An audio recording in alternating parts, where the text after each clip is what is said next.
Hi there, this is Tyler, and I'm here with a group from the Gauntlet, which if you watch my stuff, I play with the Gauntlet a lot. They are some of the best people in the whole wide world you'll ever get a chance to play with. Wonderful people, great role players. We have a great community. You can find us on like Twitter. You can find us on Facebook. We're still on G+. You can find us at gauntlet-rpg.com as well. And if you like role-playing, it is well worth joining the Gauntlet. Some of the best folks and best fun you'll ever find. And we're going to be playing Changeling the Lost, which is a Chronicle of Darkness game. But we're going to be playing a Powered by the Apocalypse hack by our own Gauntleteer friend and any award-winning Lowell Francis. And he has gone in and he's done quite a lot to bring the feel of Chronicles of Darkness and bring the emotional pull that Changeling has. And it's a really nifty game. This is the third month of a 3-month run, and we're going to be doing 4 sessions. This is the first session of that. And before we start, I want to mention that we have some safety tools on the table. For one, we have the Gauntlet Inclusivity Policy, which is basically there to say we are all friends sitting at a table. We're here to support each other. We're here to be generous and take care of each other and to make sure that it's a good time for everyone.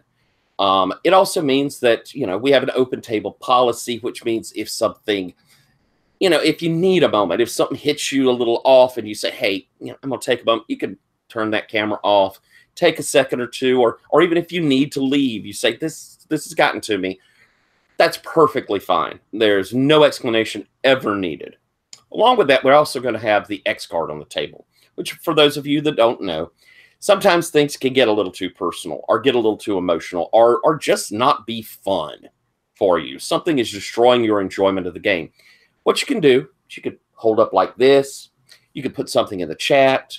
You could say, hey, Tyler, I think I want to X that. And what I'll do is I might ask for a clarification, but I'll rewind, we'll reframe, and we'll move forward. Again, no questions are asked, though if there's something there that you really feel like you need to get off your chest about it, we have our chat, we have our event. You can also take a moment here in the game and say, let me explain, but you never have to. And these are here for you and for me to make sure that we feel safe and we feel encouraged and we're having the best time possible. Please use them if you ever have need of them. We want them to be out there and accessible. Now, what we're going to be playing is we're in the December session. Winter has come to Chicago because our motley, which is our group of changelings, live in Chicago. And this is a world of darkness, so it's kind of a grim place. And in the past couple of months, we had our intrepid motley discover a serial killer from the past who had been hunting people and taking them off to his awful murder hotel and had been trapping them and had been trying himself. He was a changeling, had been trying to become a keeper himself. And our motley had thwarted that, but in the process had freed all of the young ladies that he had captured. And they were stretching from all the way back in the 1880s up to the modern time. And so they were having to reacclimate. So the changelings of Chicago had brought them back in and were trying to help them to understand the world again and find a place for themselves in it. Now, one odd thing about them is even though they had been through the hedge, they had not turned into changelings themselves. They were still human, except they could see through a changeling's mask. They could see a changeling's true form. And they could see other hedgy things, fairy-like things here in the real world. Which was unusual, and it's been sort of a little bit of a problem, a worry for the courts of Chicago. In our second month, we discovered that there was also a drug going around Chicago, which people who were taking it were having, had the ability as well to see changelings in their true form. But along with that, they were having hallucinations. They were that sort of manic, undrugged, drugged out sort of strength. They had it was addictive. They also were having where it seemed like their will and their mind were starting to break. And our motley had tracked down, at least to some degree, that this was being brought in from the hedge, and that conglomerations of people on this drug would actually thin the walls of reality so that pieces of the hedge would sneak in and people could fall through. And this problem has not really been solved. As last month, our Motley really got more into their own fields and having to deal with a whole lot more of their interpersonal problems. And in fact, the drugs are still around, and we may even discover they've gotten very close to home when we introduce some of our characters. But with that still out as a thing going on, we have our Motley. And a Motley is a group of changelings who are almost like family. It is like a family, not someone who, it doesn't mean you always agree with each other. It doesn't mean you occasionally don't squabble. But it's a group you can depend on, who've had each other's back for a while. So our two new players, you will be part of this Motley. You will know all of the people in it. So we start from there. We're not going to be meeting each other in a tavern. So that from that concept, realize that you already have your Motley there to kind of take care of you. And so I think I'm going to have our returning characters introduce themselves, and then we'll hear about our new ones. So I'm going to start with you over here, Chris. Why don't you tell us a little bit about your character? Okay, I'll be playing Humorous Pete. He is a rot eater of the summer court. He's a beast. And his fairy mean is a humanoid hyena. He is always impeccably dressed, and he takes pride in his appearance. So his fur is always brushed, his ears always perfectly coiffed, his claws always trimmed and sharp. And he is our, so far in the Motley, he's been one of the sort of stodgy adult types. Like he's got a van, a really special van now. He's got a place for everybody to hide out and crash. He's got the business that actually makes some money. So he's usually got pocket change when other folks may or may not have that. And so he's kind of acted in that role. When we last left him at the end of last month's thing, he had basically watched the Motley sort of collapse in on itself after various people's relationships had sort of all came out at once and sort of blew up in all of our faces. And and when last we left him, he was nursing 2 gunshot wounds and was slowly recovering from that while trying to still check up on everybody and see if everybody was okay. Excellent. And that's where we left poor Pete. And also, you've been kind of babysitting 3 of the returnees from first month, haven't you? Yeah, I think when we left off last time, I think our Ferris had been working with them a little bit more than I had, just because I'd been shot. But I'm imagining that now, while Pete's in probably recovered a little bit more, probably able to move around and do whatever he needs to get done. So he's probably taking over a lot more of that supervisory stuff now, since he can't really do a whole lot of other stuff. And we can kind of play with too, since we do have our Dahlia, our Ferris there. We can also kind of keep a thought that she can watch over these girls if we don't want them always underfoot as well, which is one of our Motley mates who's off screen. We'll hear a few Motley mates, I'm sure, as we go along. Patrick, why don't you tell us about your character? So I'm playing Ditto, who's a Darkling, a mirror skin Kith, and he's part of the Winter Court, the Court of Sorrow. And he got taken by a keeper who ran a traveling wax figure museum. And, long story short, you really shouldn't go to creepy traveling wax figure museums. But if you really have to, you definitely should leave before they close. You should not be hanging around after they close. That's when things get real fucking weird. And He was a changeling keeper who used mirrors to make Ditto into a mirror so that he could copy the random patrons of the museum to make more of his semi-living, soul-filled wax dolls. It was all just a big thing. But I escaped, and now I'm here. And, well, there's a lot of fracturing going on in Ditto's mind, a lot of different people that he's been or people that he's picked up things from in moments of stress. He tends to copy like the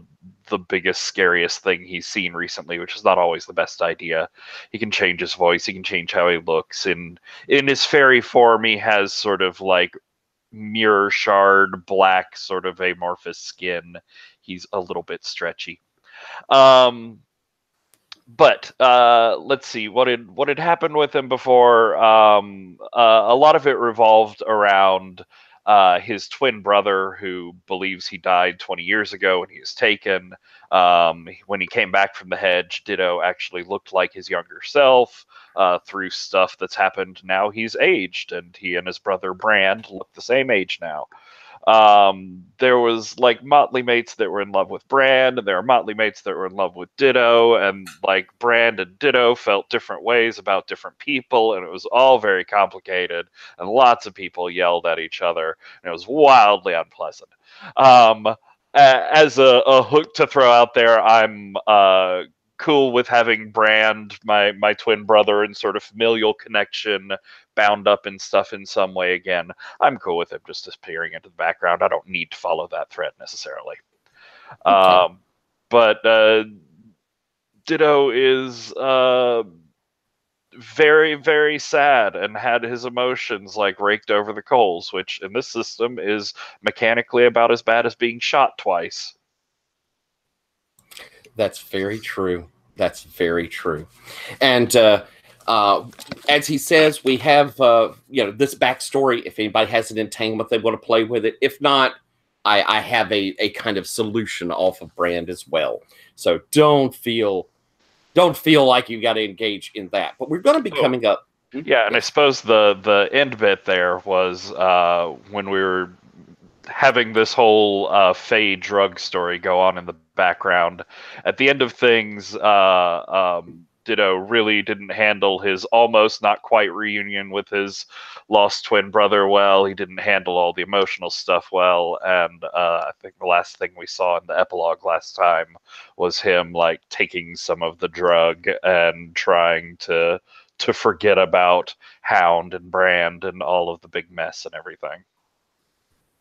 Yep, indeed. And we don't know exactly what this drug does to changelings. I imagine we'll find out. By the way, the drug is called the Fruit. And that's what's circulating around. So I'm going to come and ask our new folks to tell us a little bit about their characters. And then we're going to go and I'm going to, before you get to your entanglements, if you've worked on them, that's fine. But before we get to your entanglements, I'm going to probably ask some questions a little bit about your past so we can establish a little of that. So, Noella, why don't you tell us about your character? My character is the Windy, and they were taken when they were a child, and they were an abused child. So they were basically like, they ran into some fairies, and they were like, "Hey, we'll save you from this abuse," and then was taken into the hedge, and they ended up losing like all of their like sense of self in there. And now that they've like emerged and are back in our world,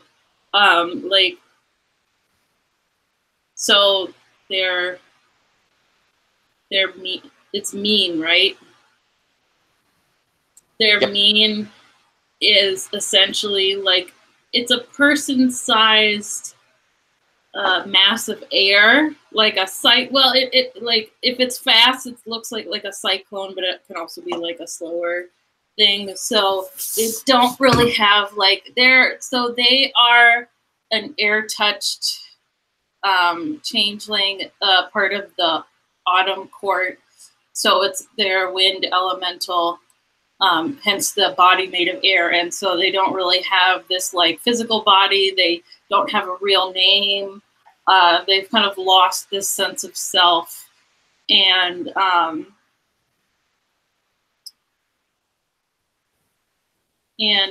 but their mask is basically whoever is looking at them sees the most beautiful person that they have ever seen.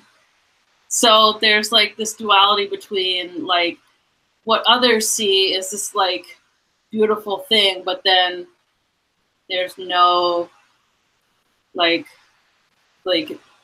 inner sense of. Okay.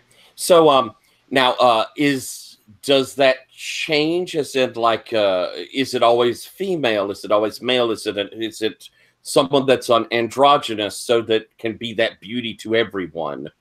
It changes always. It like depends on who's looking at them. Okay. That's interesting. Okay, we could go with that. How long were you when were you taken?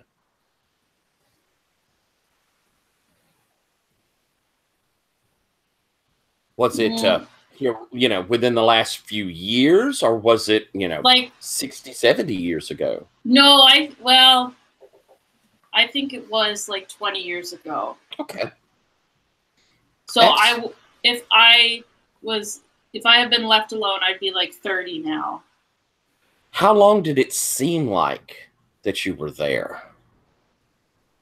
Oh, real long.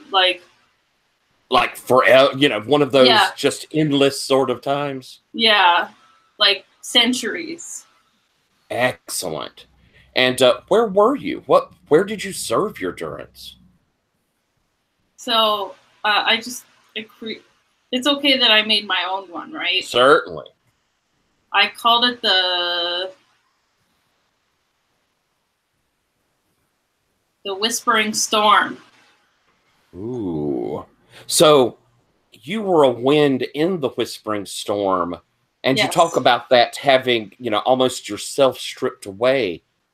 Was it like you were just one of the whispers amongst all the other whispers? Is that Yes. And what did your keeper, what do you remember, say, them looking like, or what impression still haunts your dreams now that you're back of your keeper? I think I can see like being up in the sky and then looking down and then seeing this man like with his like face upturned and like going like this, like to the sky, like looking up at us. Oh, I love it. Oh, that's fantastic. And, to go with your intro questions, how did you escape? What happened that let you, but not the others, get away? Well, my facetious answer is that I blew away. But I think that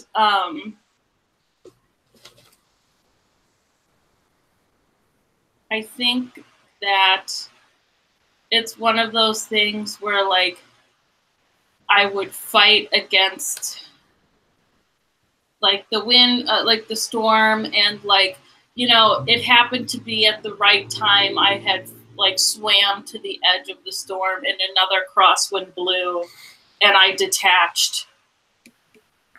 Excellent. Oh, that's very nifty. Okay. And and by separating from the storm, you found yourself back out in Chicago. Yeah. The wind, the crosswind blew me back into the human world.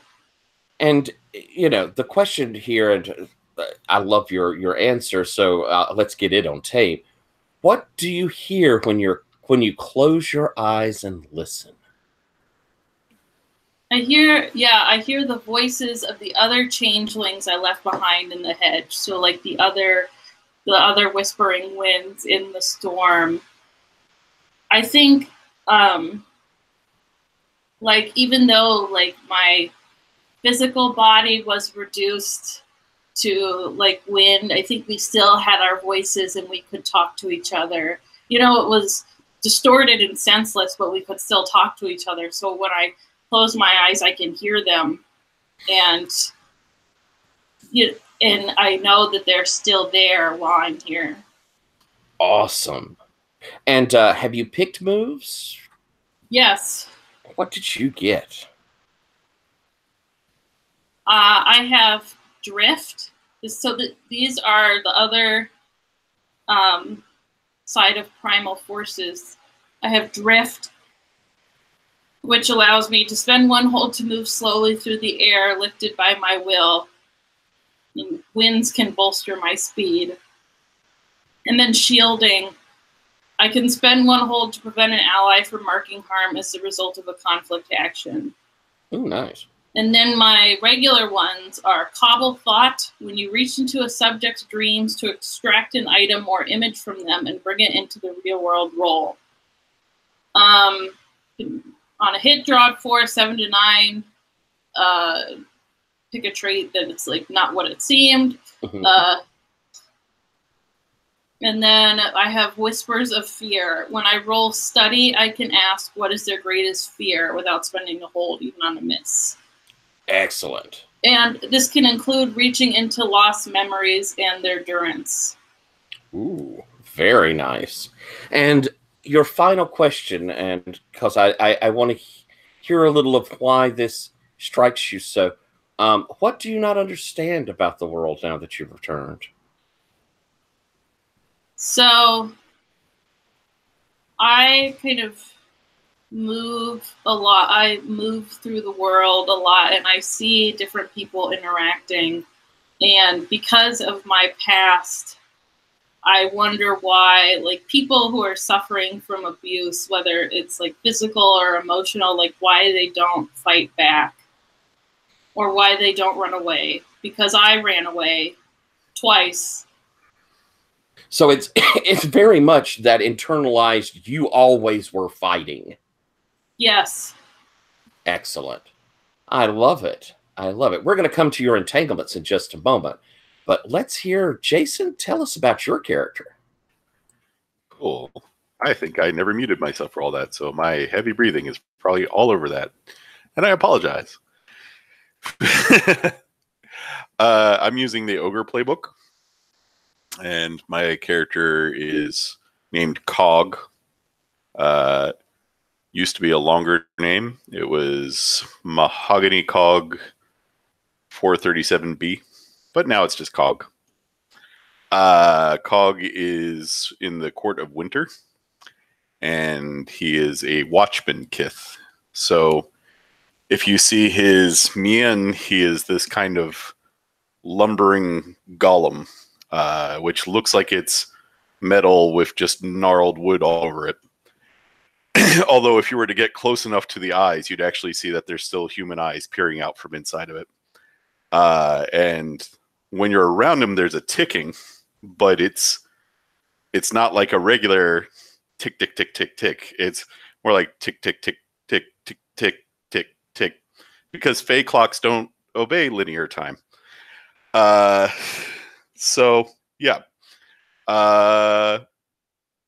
And would you like me to go to the questions, or? Yeah, let's answer some of your questions here. So we kind of heard a little bit of who you are, but how were you taken? What caused you to get snatched by the Fae? All right. So I've got more on the who are you are well, too. Please, yeah, go ahead with I'm that. happy to answer. Yeah, go ahead. So in the Fey world, Cog is a quiet enforcer of the peace between the courts. That's his job. He keeps the peace quietly and calmly. In the mortal world, Cog is an orderly at the Horizon Hospice facility, played by Dave Bautista. So that's the picture I put in there. Excellent. Before he was taken, he was a professional fighter. But after his mother died of cancer, he felt like his life had no purpose. And the Fae promised him a purpose. So that purpose was that he was a cog for them. It was purpose, but not meaning. And that is how he became Mahogany Cog 437B. Oh, that's awesome. How long ago were you taken? That is a good question. He is not entirely sure because he was kind of poor, and when you're poor in Chicago, it could be more or less whenever. Pretty sure the 70s, but he's not positive. So we're not looking like way, way, way, way back, but no, definitely not like immediate. It was, yeah, it wasn't immediate. He thinks it was the 70s, but it could have been a decade or two earlier, maybe into the 80s. Gotcha. And how long did it seem you were there? You know, it seemed like forever, and it was forever accompanied by an irregular, crazy ticking. Ooh, that will drive you crazy. Ain't good. Oh my. Where did you serve your durance? Keykeeper stocks. So the way I envision this is that the Keykeeper has like this giant, crazy, Fey cuckoo clock / menagerie, where he entertains other Fey, and at certain times, like the doors open and you come out and perform, and then you go back in. And so it's basically like one of those crazy clocks where like the people come out and do a dance and then they go back in. Only in this case, it's changelings being forced to dance for the Fae. And everyone that's within the stocks, like the Keykeeper gave them new names and numbers. They don't necessarily make any sense, but they tend to say that sound like bits of clock parts. Like there may have been other cogs, but Cog is not even sure he met other cogs, but he's 437B. And his job there was both to protect the other changelings in the menagerie, but also to be their jailer. Like he didn't perform; he walked through it and made sure everything was in order. Did you feel like you got special treatment because you were the jailer, or was it even harder on you to do that? I think at the time he didn't feel anything. It was just what you did. It is now this time o'clock. Now you're at this corner. Now it is here. That door should be closed. So was there a time when you had to fight to protect them? And what was that like? I'm going to say yes. I'm going to say it was one of the few times where he actually felt like there was some kind of meaning to what he did. And I'm also going to say that it was a case where there was another keeper actually trying to make off with one of the exhibits. And it felt immensely satisfying to to be aware that I could lay him out and not be expecting repercussions. Excellent. Oh, so cool. How did you find the motley? I said that they found me. So when Cog got out, he ended up at the Art Institute of Chicago. That's what it should say on my little note here, so I'm going to write that there. But even though he doesn't need winding very often, he wound down. So in the Fey world, he looked just like a massive golem stuck in place. But in the mortal world, he looks like a Ron Mueck sculpture, who's this Australian who makes very realistic looking sculptures. So there's basically just a big guy in old shredded clothes kind of stuck in the middle of the museum. Oh, excellent. So now when you're wound up, you look like a person, you're able to move and all. Yep. But of course, they would have found you and you would have been completely static. And so they took you as this sculptor's work. Well, the motley actually figured out that it wasn't. All the humans thought I was. Right. But yeah, and then the motley found me and wound me back up again. Oh, that is so cool. I love that idea. That's neat. I really love the term watchman. It felt like it had potential. Mm-hmm. What have you never beaten? So the way I wrote it all poetic, I said there's a monster called sickness. You can fight it, but it never dies, and it always comes back. Ooh. And I think that is both true in a metaphorical sense and in an actual real in the Fae, there's a monster called sickness. I think it may have even been a part of the menagerie. I gotcha. And no matter what you did against it, it would always be back. Yeah, it's inevitable. I like it. Excellent. And finally, what do you regret breaking? So the answer I have right now, I'm kind of flexible on if someone has something that they have else in mind. But what I thought was when Cog escaped the stocks, he'd only ever found one exit in the eternity that he was there, and he's big, and it's smashed up. It is gone. There is no other way out. Ooh, oh, that's neat. That's interesting. Let me ask you this: you busted this to get out. Do you think, considering the Keymaster, is that it? Keymaster, wasn't it? Keykeeper. Keykeeper. Do you think that was part of his plan? It's hard to say. The Keykeeper is someone who values precision, but it's a kind of Fae precision. It seems more likely that it was the plan of one of the other Fae, because none of them are trustworthy. So it is possible that it was some other keeper's plans. He actually, I think he saw the exit and he passed by it several times before he actually decided to take it. Like, just kept stopping and looking at it and going until he finally went for it. Excellent. And that kind of leaves out there that odd thought of that other keeper that put you up to this. What other plans might they have for you?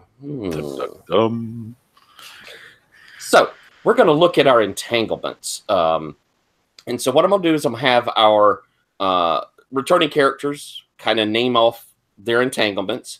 And they're going to each pick someone of the new to make a new entanglement for. And by hearing kind of what theirs are, it'll give you maybe a little idea of how they're set up. Patrick, why don't you go ahead and go through your entanglements real quick? So my romantic entanglement, basically I moved it forward, changed it around some.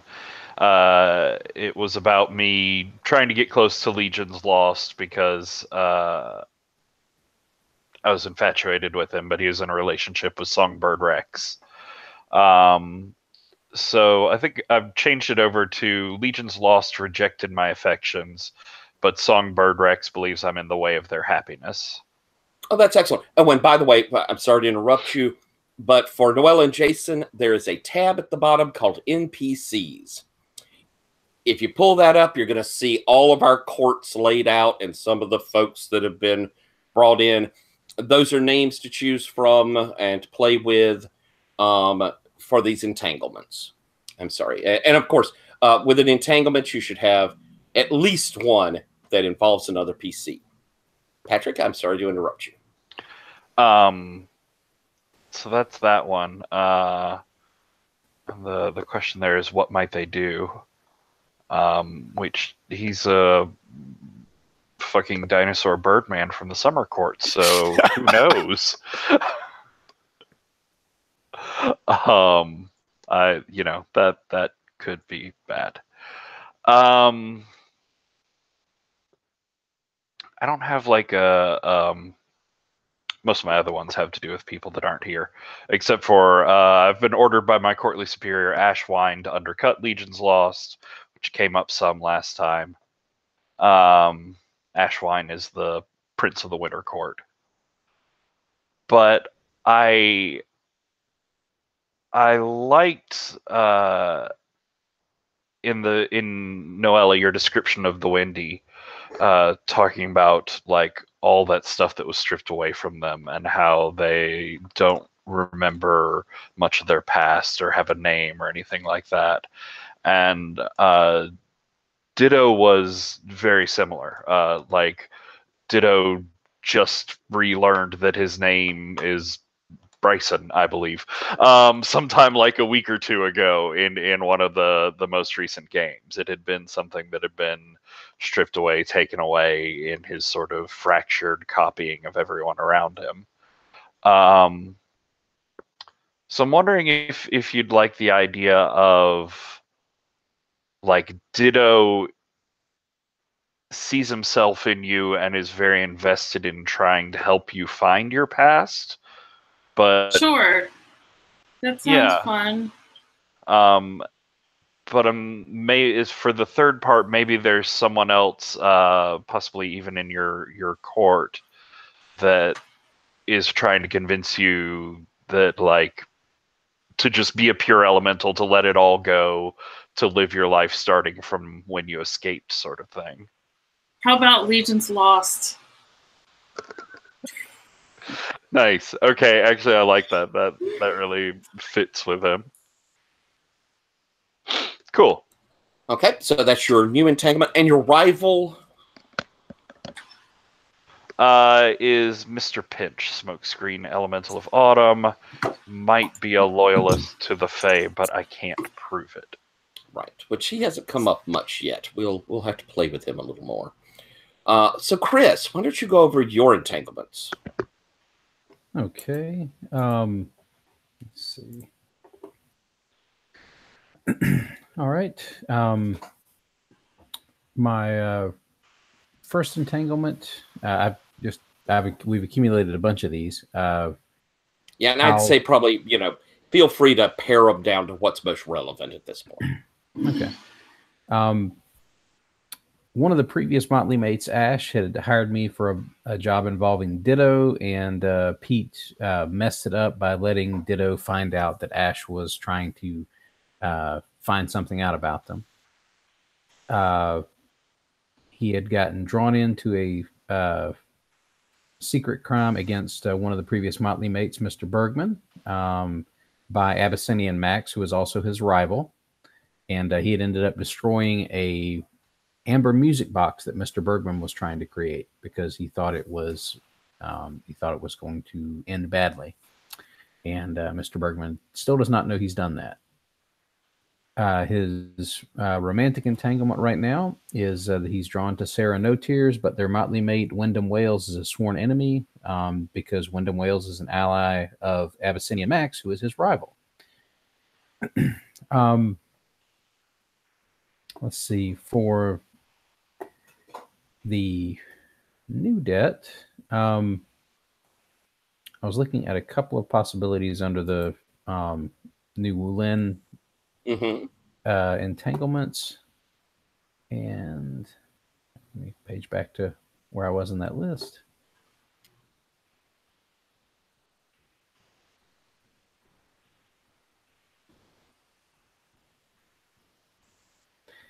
I was looking at the one that involves one of my friends has lied to our teacher, but will not explain why. And I was looking at modifying that, basically say one of the motley mates has lied to the other one about something important, and try to figure out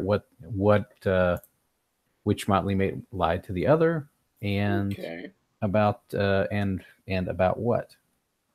All right, so offering that one up. Do we think, Jason, you haven't gotten one yet from one of the older ones. Do we think you have lied or been lied to? I've probably been lied to. Can you talk through what that was again? Because I was looking at something else. Okay. What does it say on it? The basics of it is, and I'm going to be modifying it a little. It's from the Hearts of Wulin list. Yeah. The basic version of it is my friend blank has lied to our teacher blank, but will not explain why. So I was modifying that basically. My friend. In that case, I'm clearly the liar because I'm not the teacher in this circumstance. Well, you don't have to be the teacher. I was going to change that to motley mate because we don't really have teachers. Wow. That's like a that thing was from like a martial artsy soap opera sort of game. So I'm actually comfortable with either role. I am okay being the liar or the liee. Let's go ahead and say I'm the liar. Why not? I'll be the liar. So, who amongst your motley mates have you lied to, Gog? I'm going to say probably Ditto. And what did you lie about? I think Ditto asked me if I saw someone in the menagerie, in the Keykeeper's stocks, and I said no, and I did. Oh, that's excellent. So I'm going to ask Ditto, who was it? Any thoughts of who might have been there? I don't know who in particular, but I think it was someone from the waxworks, from the museum. I think it was one of the wax sculptures who escaped, like, before I did, long before I did. And the what was my keeper's name? The curator. He showed me in the Great Magic Mirror, like, he showed me that person getting recaptured and tortured. But I wouldn't believe it. I knew it was just psychological manipulation. I knew it was just tricks and lies. And so when you asked Cog told you no, that they weren't there. But how did you know that wasn't the truth, Pete? I think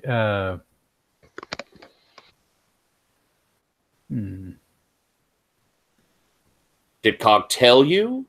Did you see? Were you one of someone? I'm not sure they'd have brought you to a party over at the Keykeepers, but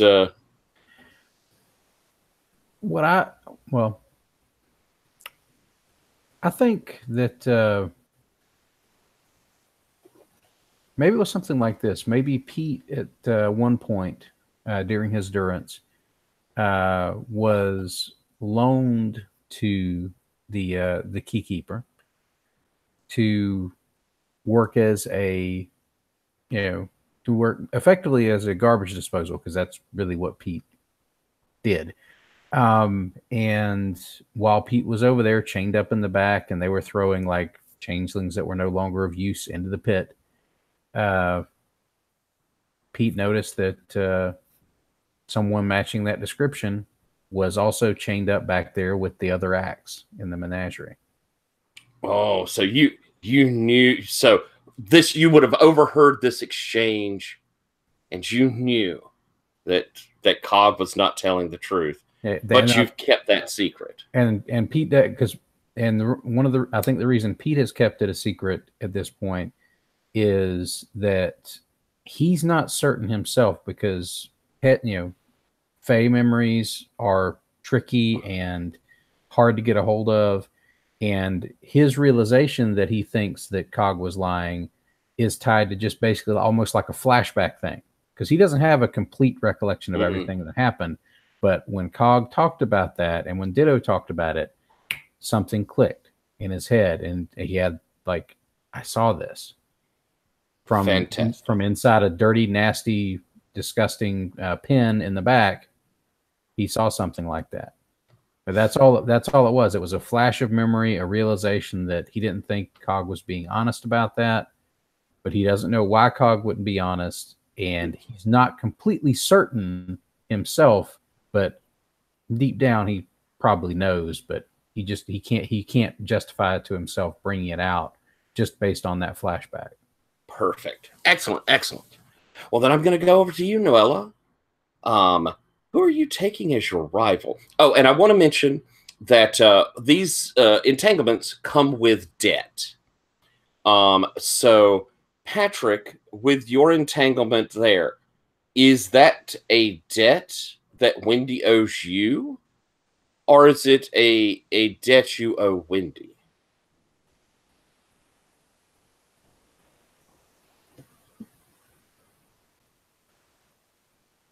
I think you're muted, by the way. I know. I'm trying to figure out, though. You froze. Sorry. What did you say?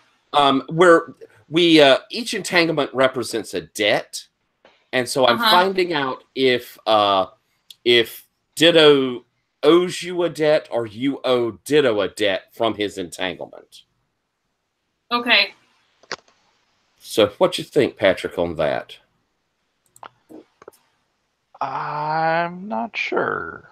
I would like some help. Noella, what do you think there? The debt itself is that you are we have Ditto trying to help you, but Legion's Lost has this other opinion. Do you think you owe a debt to Ditto for trying to help you there? Or is it more along the lines of, Ditto owes you a debt because of, like, maybe your similarity to each other, or how, you're trying to be more like what Ditto wants you to be, even though that may not be what you want? What do you think? Well, for one of my entanglements, I have something else that we're doing, so I think I already have owing Ditto. So why don't you Ditto? Like, I have a debt on Ditto, so we each have one on each other. Does that sound good to you, Patrick? Sure. Excellent. And Chris, just to find out, what are you thinking? Does Cog owe you that debt, or do you owe that debt to Ditto or to Cog? Well, if Pete owes a debt out of that, I would think he probably owes it to Ditto, because he's not bringing this to Ditto's attention. But it sounds like it might be sort of a dual thing. It might be like Cog might owe a debt to Pete, and Pete, by concealing what he's concealing, owes a debt to Ditto based on that. That sound good? Sound good to you, Jason, there? And what the debts do is you can use them to spend a debt, and it gives you bonuses when you're in a situation. There's mechanical things we'll play with. I'll come to that later. It is thus far been one of the hardest things for me to implement in this game. Is this Pete is marking it on his sheet that I owe him? Right. Yes. All right. Just making sure. You're marking the people that owe you. You got it. Mm-hmm. All right. All right. So, Noella, you had one you said? You want me to say my rival first? Sure. Let's hear about your rival. Oh, I accidentally closed the sheet. Okay. Let me open it again. That's all right. So my rival is loading. What is his name? Looks like it's Ashwine. Yes, it's Ashwine. Another elemental, because he knows more about the vanishing of my friend than they've admitted. Ooh, I like that. And of course, Ashwine is also Prince of Winter, so is a rather powerful figure. Yeah, I don't know if this is a two-way rivalry or more of a one-sided I hate him rivalry. My guess is it's probably a one-sided. Ashwine probably doesn't realize that you have this thought and dislike of him, but you certainly can, during play, make it apparent, and it will become a thing where he's not so pleased with you. Does that sound good? Yeah, and I think this was like another elemental, because I think I am regardless of court, I am drawn to the other elementals. That's perfectly fine. So I'm still thinking of a good name for the friend, but that's fine. And you could even leave it blank. It could be someone who's not on the chart. Yeah, we can hit that and play. It's not. It's a new NPC. Cool. So for my entanglements, my first one is for regular, not for romantic. For regular, Ditto gets me access to my favorite glamour emotion, but at the expense of pushing out humorous Pete. And so this is fear. What is the source? Chicago businessmen. We go around terrorizing Chicago businessmen. I think as part of Ditto's campaign to like be my friend. And I think Humorous Pete does not approve. I can see that. How does that sound first to you, Ditto? You up for that? Yeah, I like that. Cool. And Pete, I think I'm right. You probably wouldn't like them running around scaring the business guys, would you? Well, are we talking about like businessmen or businessmen? Both. Yeah. So, like, Pete's talking like, we got a lot of the mob around here, I think, as well. It's probably both. Ooh. Yeah, Pete would definitely not approve of that. Ditto gets in enough trouble as it is. Cool. That sounds like an excellent one, and it sounds like that's a debt that you owe Ditto. Do you have a second entanglement? Yeah, and then so I have a debt to Ditto, and then would I also then have a debt on Pete, or does it not? Do I not have to? No, you don't have to do that. Okay.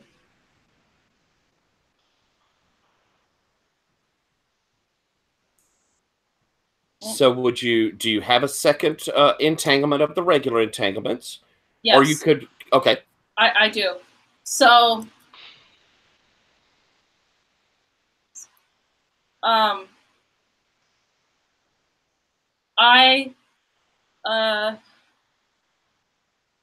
I've kept questions so loud, and that's the, she is the summer storm soul elemental, and I have kept her secret on what she did to Beckon Call, who was the Prince of Spring, and she questioned so loud, basically like, well, I don't know if she was alone or she recruited some people to do it, but she basically like beat him up because he sexually assaulted her. Oh, Lord. So, and I think it's one of those things where like he doesn't necessarily know who beat him up, or he's not like saying, and I am not telling anybody that she beat him up. Can I possibly X that? Yeah, that's fine. In that I'd rather steer away from, say, sexual assault. Can we move it into something else he may have done? Like, maybe he like, I don't know, like cheated her at cheated her of something. What's a good like thing that he could have done? He could have stolen something from, could have taken away one of her more prevalent feeding grounds. You could have gone along the idea that he let her own to take advantage of her, kind of tried to, say, romanced her into a position where she gave up something that she cared about and then just dropped her cold. What do you think on that? So I think maybe he like, because he's the Prince of Spring, right? So maybe he like used his influence to get her to like, maybe she had like a special like item or something, and he used his influence to like, let's say she had like a special like storm essence or something, and he used his influence to like get it from her. Like maybe other people like pressured her to do it. And then maybe not beat him up, but what's something like good that she could have done to him? It could be something like embarrassing him in front of the courts. It could have been something like get him in trouble with local authorities. It can be something along the lines of stole it back or stole something else he cared about.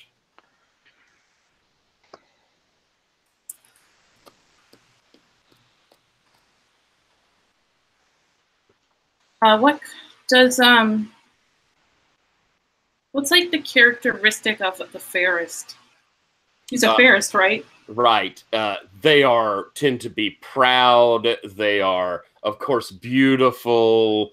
They tend to have huge egos. Is one of their defining traits. So something that bruised his ego. So I think embarrassed him in front of the courts.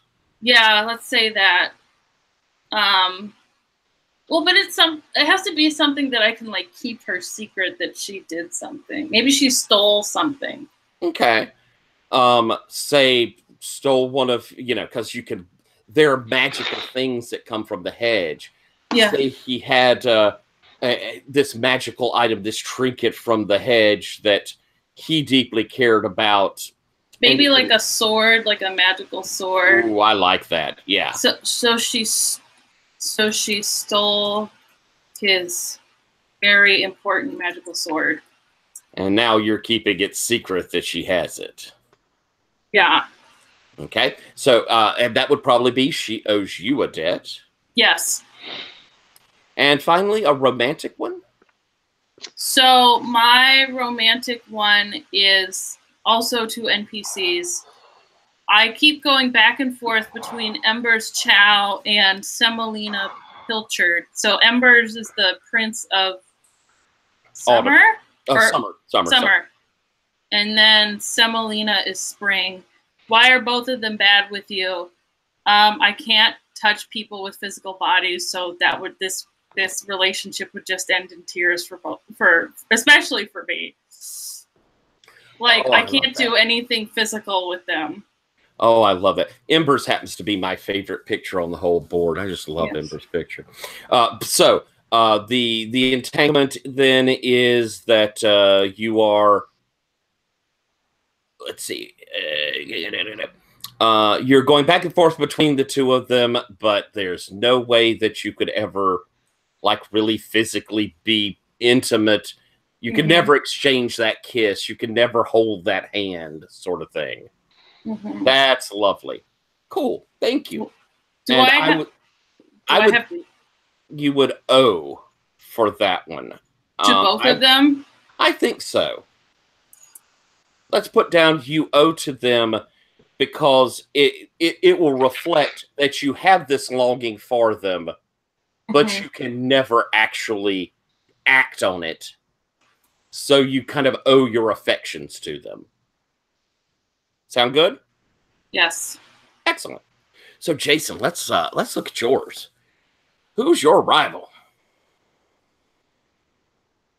You are muted, my dear. I know. I just had to find the window to unmute it again. So I've had time to look through this and take advantage of everyone else's stuff. For rival, I chose Hopscotch Takebacks, a grifter wizard of Autumn who used a duel to kill a changeling who saved me. Which I think that is. This will come up. So when I was wound down, to get me wound up again was not exactly easy. So they had to steal me out of the museum and then find people to take a look. And I think one of the people who helped get me wound back up is the one that Hopscotch killed. That's fantastic. Yeah, I'm not big on Hopscotch. Excellent. So I laid out some entanglements if people are okay with them. What I have first is I tortured Songbird Rex during their durance, because it makes sense for Songbird Rex to have been in the Keykeeper stocks. They don't recall it, but Humorous Pete suspects. What made them suspicious? Pete has half memories of the Keykeeper stocks, and Rex is in them. I think if Patrick's okay with it, no, it's not Patrick. That's that character. If Chris is okay with it, the idea I had is that some of the memories are clearly like not real. So sometimes everyone's there, everyone that you know all the time, but sometimes you're pretty sure they're real, and so it's a mix. But you're pretty sure Rex was there. That sound good, Chris? That sounds good to me. And sound like you owe a debt to Pete there? Yep. I will owe another debt to Pete because that is good for me. And I also think that, normally when Cog has done things, it's not exactly torture, but Rex does not strike me as someone that wanted to be in captivity, and therefore was someone that Cog would have had to have physically restrained and kept down. Then the next one I put was that Ditto is watching out for Semolina Pitchard from another court at my behest. Why had I asked him to do it? Because Semolina also helped get me wound up again, and Hopscotch already killed once. Ooh, nice. You like that, Patrick? Mute. Yeah, that's neat. I figured Ditto is the best person to watch anyone from any court because they're Ditto. And all right. Do we the last sound like a debt that do you owe Ditto for that, or does Semolina owe you? I would love to have someone actually owe me. I think it's a good idea. Yeah. So let's have Semolina owe me on that. Excellent. And your romantic entanglement. All right. So if Noella's okay with it, I put my love for the Windy is undeclared because of my loyalty to Ashwine. Why does that service interfere? Ashwine may not know the Windies hate, but I do. I can't allow my feelings turn me into a tool. Oh, that's good. Is that good for you, Noella? Excellent. Oh, that's fantastic. Good show, Jason. That one, I love that one. And does that come with a debt or just entanglement? Let's see, a romantic. Patrick, remind me, do we have debts off? We can have debts off romantic, can't we? Yeah.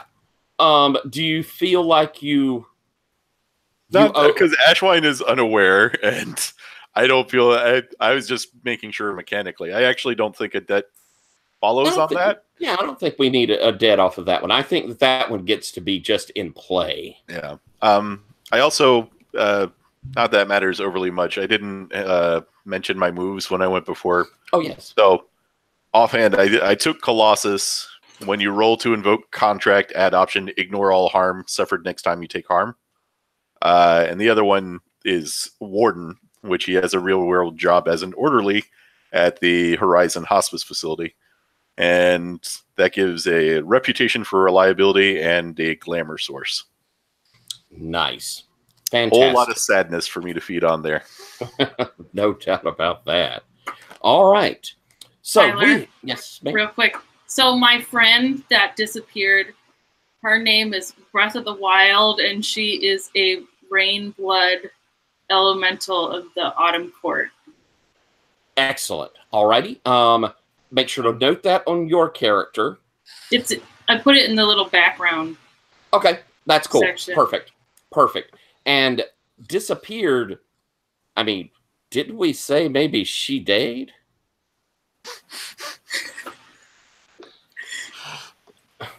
Well, I mean, disappeared. I gotcha. Okay. So, sounds like we've got it. Yes. I just wanted to throw out one move I had there real quick just because it ties into debts and entanglements. But I have the invocation move, which means if I have a debt on people, I can cash it in to appear mysteriously in their presence. But also, if y'all have debts on me, you can spend them at any time to make me show up in front of you. Excellent. So something to keep in mind if you have one on Ditto, and we can pick up more as we go through play. Someone can ask you a favor. You'll get a debt off them. You may need something. You may have to give a favor. That's a debt. So those will build up and decrease as they can be bought off once you use them, that sort of thing. So we have set up our characters. Admittedly, it took us quite a while, but fortunately I think we have all of us for all 4 sessions, at least as we're signed up now. So I don't feel too horrible about that. So I think what I'm going to do is I'm going to lay out kind kind of our opening scene. And then I'm going to take our break after that so everybody can think about what we're going to do. And we'll take a few minutes break so we can come back with that in mind. So I think I'm going to open up our scenes with, I always like having a pair off to start with. So we'll get a little talking going on. So I think we're going to start first scene. I like the idea of Wendy and Ditto out there scaring businessmen. There's something in that just, yeah, businessmen. I like that idea. I think that's really cool. So the two of you going to be out there doing that will be our opening scene for you two. And I wouldn't mind having a scene with Pete and Cog where we're probably back at like Pete's den is a little bit of like our clubhouse. It's a little bit of like where everybody congregates. So maybe having a scene where Pete, you're talking about, we're discussing how the Motleys had some trouble going on, and maybe looking, having that discussion of, what we're going to do to make sure we're still staying tight. Does that sound like an interesting little chance for us to interplay? And since we did not take Brand as any sort of new entanglements, Patrick, if it's okay with you, how do you like the idea that Brand is currently off with Agatha's character? Hound. And as we saw them sort of going off, that's where Brand is now. No, that's fine. As for the whatever the take. For the purposes of the Ditto taking the fruit storyline, like Brand and Hound were an inciting incident. They don't need to be around at this point for him to have gotten addicted or whatever. Right. And he is still bound up in my fate binding move. So if I ever need Brand for a dramatic or emotional hit, I can spend clarity to summon him. Absolutely. Okay, then. So why don't let's take 7 minutes, and we'll come back at 25 till, and we'll get hopping into play. So see y'all in just a few.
Patrick, and when Chris gets back, I'm also going to let y'all clear a couple of conditions. Chris, we've had that downtime, and so I think I'm going to say that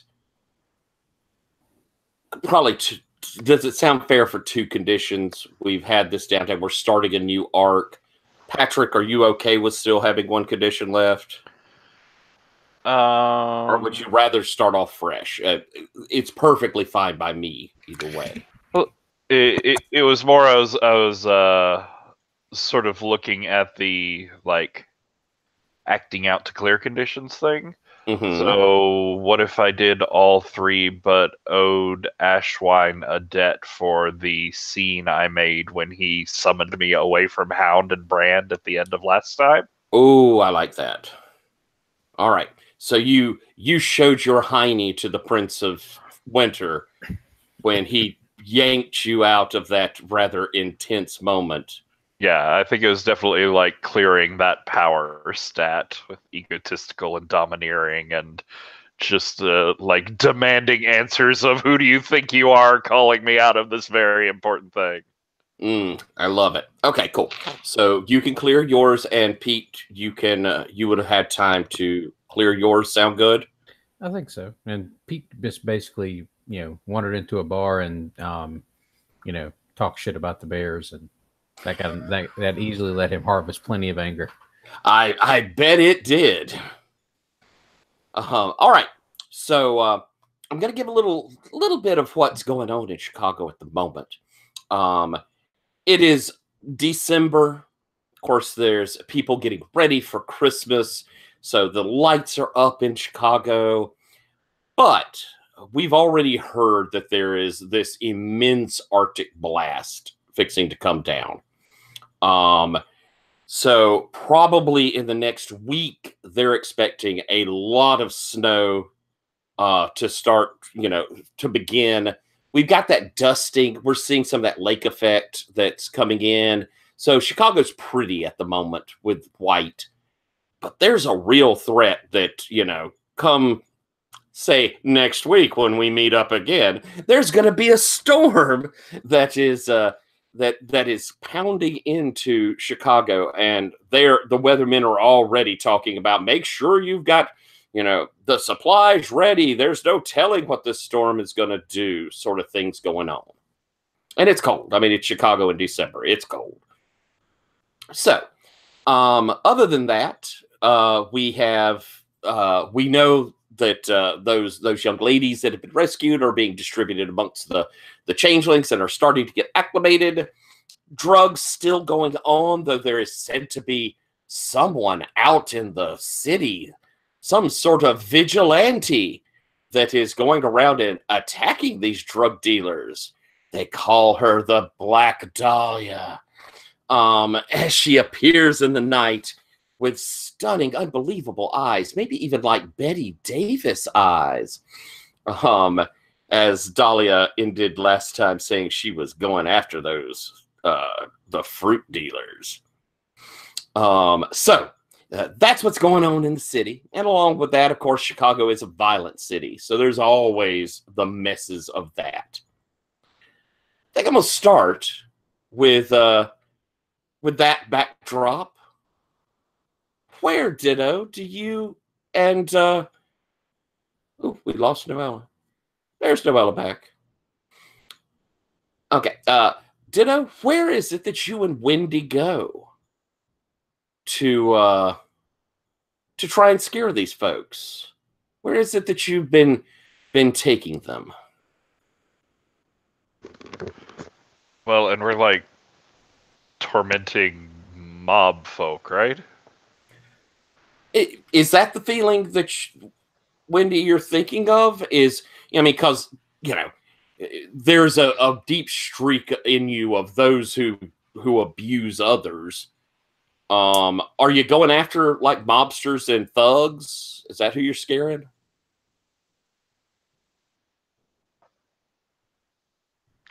Oh, Noella, are you frozen, dear? Yeah. Oh, Can you hear me now? yes. I can hear you now. So I think maybe right now it's just like regular businessmen, but definitely at some point we will go after the businessmen. I got you. So it's sort of this sort of gradual progression. But is there an undercurrent of you are going after those that deserve it? Yes. Okay. So Ditto, where do you think y'all go lurking to frighten these sorts of people?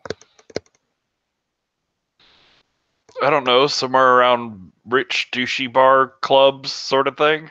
So somewhere in the loop, like a lot of chrome, a lot of neon, too much money, overpriced martinis. Mm-hmm. Excellent. All right. And the two of you, I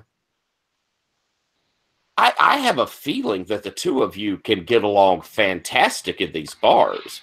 I mean, first off, Wendy is always one of the prettiest folks in the bar. And Ditto, you can be anybody in the bar if you want to be. So, the two of you, I'm going to have each of you give me a sentence for how do you hunt in this case. So, Noella, how do you hunt? Lure to an isolated location, like a back room or a hotel room.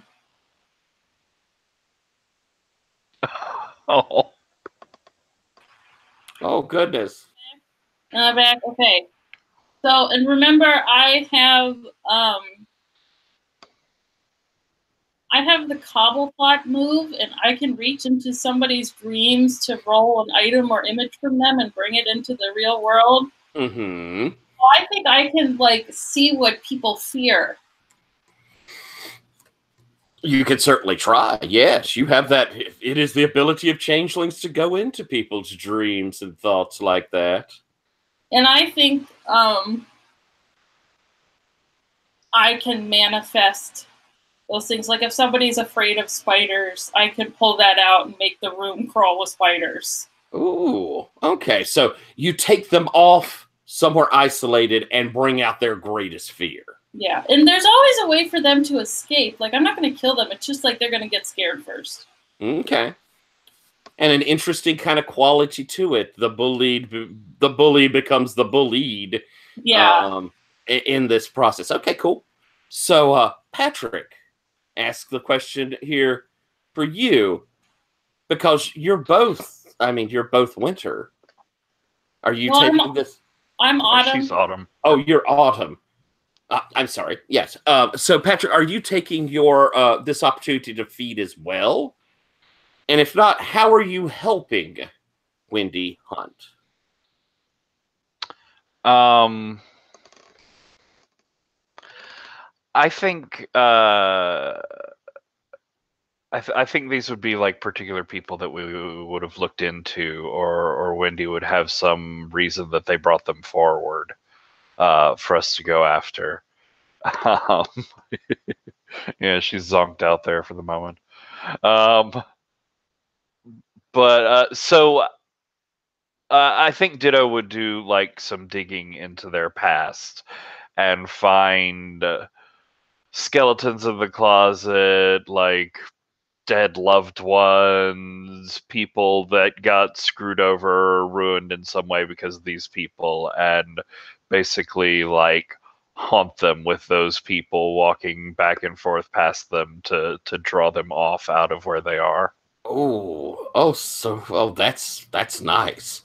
So, grabbing hold of awful people and taking them and scaring the bejesus out of me has been your modus operandi over the last few weeks as y'all have been doing this. I mean, I definitely think it took some talking the first time, but there is like an adrenaline rush of fun and making sure that they're bad guys and that they deserve it. Like there's a sort of moralistic rush to that too. Awesome. So the two of you are in this bar. We're going to call it, it's a douchebag bar. So we're going to call it we're gonna call it the electric Hellfire Club. That's what we're gonna call it. And they have like neon flames as part of their motif inside. They play very loud, heavy beat music that people in expensive suits and dresses dance to in sort of a jaded way. And as the two of you are circulating around the crowd, probably it sounds like we do a little bit of knowing the person beforehand sort of thing. So there's someone you're kind of keeping an eye on. Investment banker. He has primarily what he's done has been buying up mortgages on older people. And he waits and watches to see when they start getting in trouble or start having, issues that come up with, suddenly their credit takes a dip, something's going wrong with them. And he moves in and offers them a loan at a pretty high but reasonable interest. But most importantly, it only takes one payment to lose their house. So, obviously, a douchebag. And so, as you're kind of keeping an eye on him over there, it may surprise you a little when you see he's talking to a changeling. In particular, he's talking to Hopscotch Takebacks.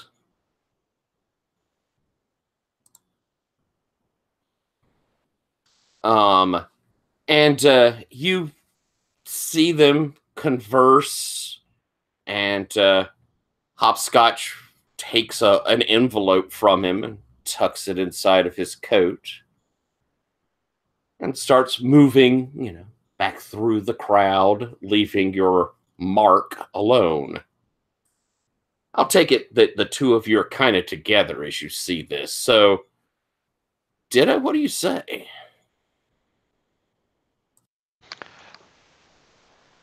That's Hopscotch. He's part of your, and I don't want to cross-pollinate. If there's already, if the guy's claimed by someone else, especially in Autumn, and you're, it's just we can't. Calm down.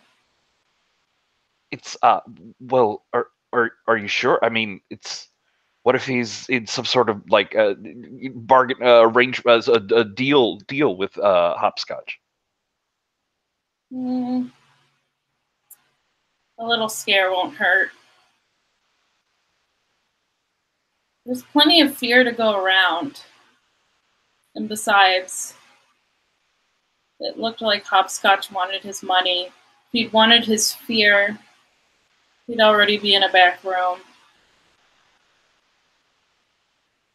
If you're sure. Can we really be sure of anything? Oh, well, let's go.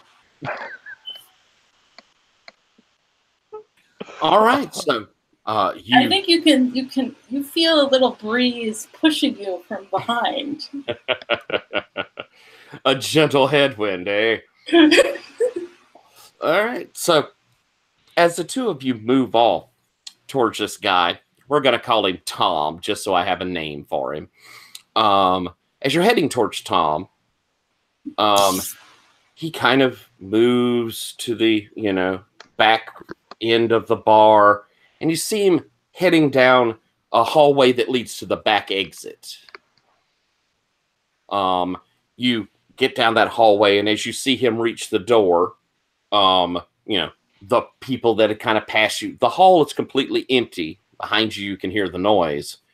But he's heading out that door. What do you do? What do you do, Wendy? I think I follow him, and I kind of turn to Ditto and say, watch our back. Like, as I approach the door, and I'm like gonna try and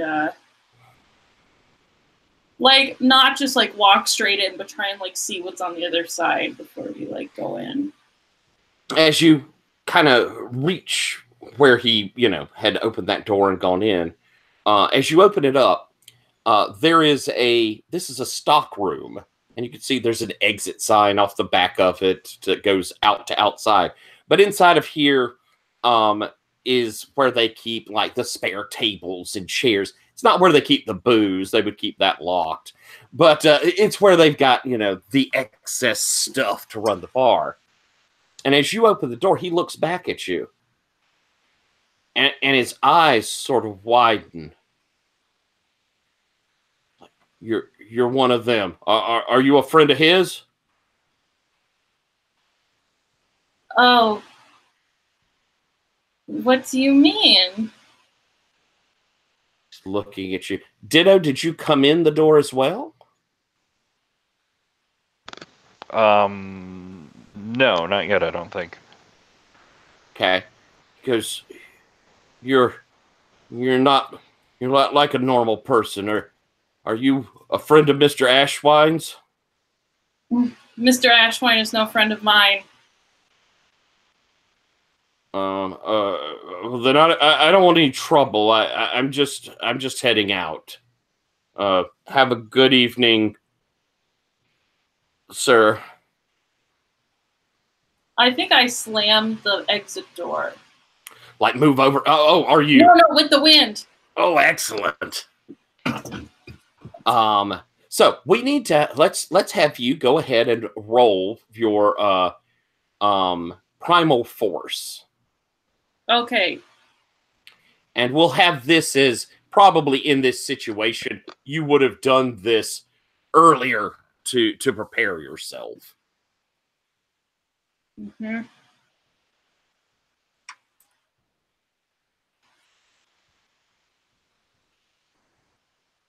Oh, I'm sorry. That's me being a bad person. I should explain how the game is actually played, shouldn't I? Sorry, I've been playing for a while. When in this game, you do not have set stats you roll for each move.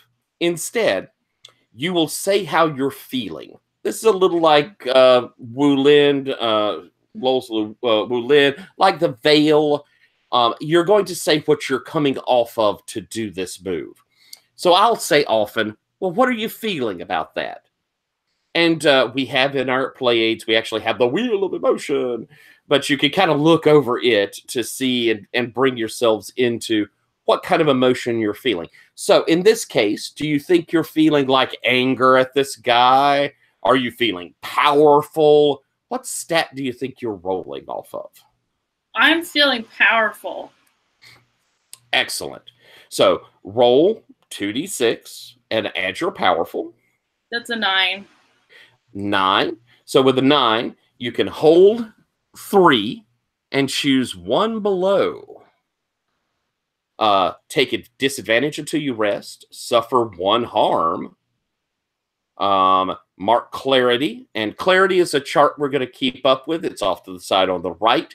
It has 5 boxes. Once they're all full, you get a chance to take a clarity advance. But on the other side of it is you steadily becoming less human and becoming somewhat mad. It's slowly taking away your ability to see this world. And once you've filled up all your clarity advances, your character becomes an NPC character and is generally a villain. So, did you choose clarity? Wait.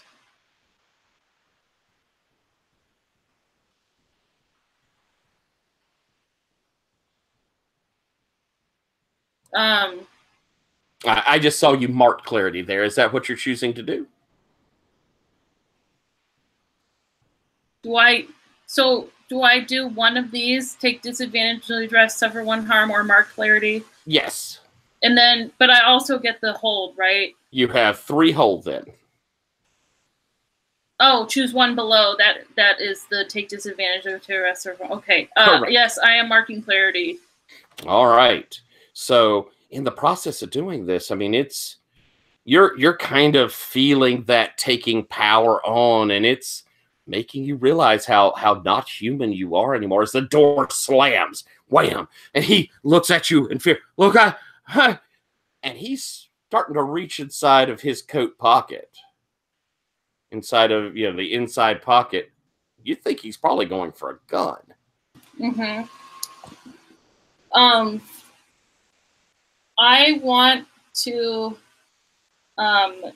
use my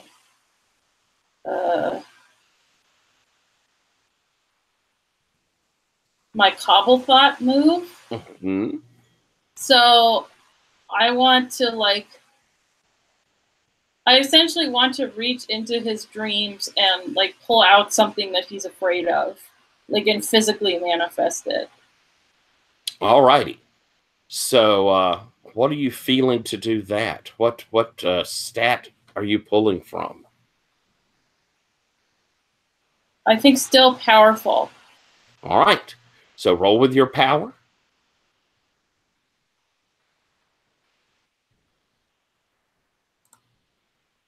It's a 4. Ooh. Let me look real quick. There isn't an automatic if you fail, so I will play with this. As you reach to try and pull this thought from his mind, you hear the sound of wind inside of his head and whispers. All of these whispers in the wind.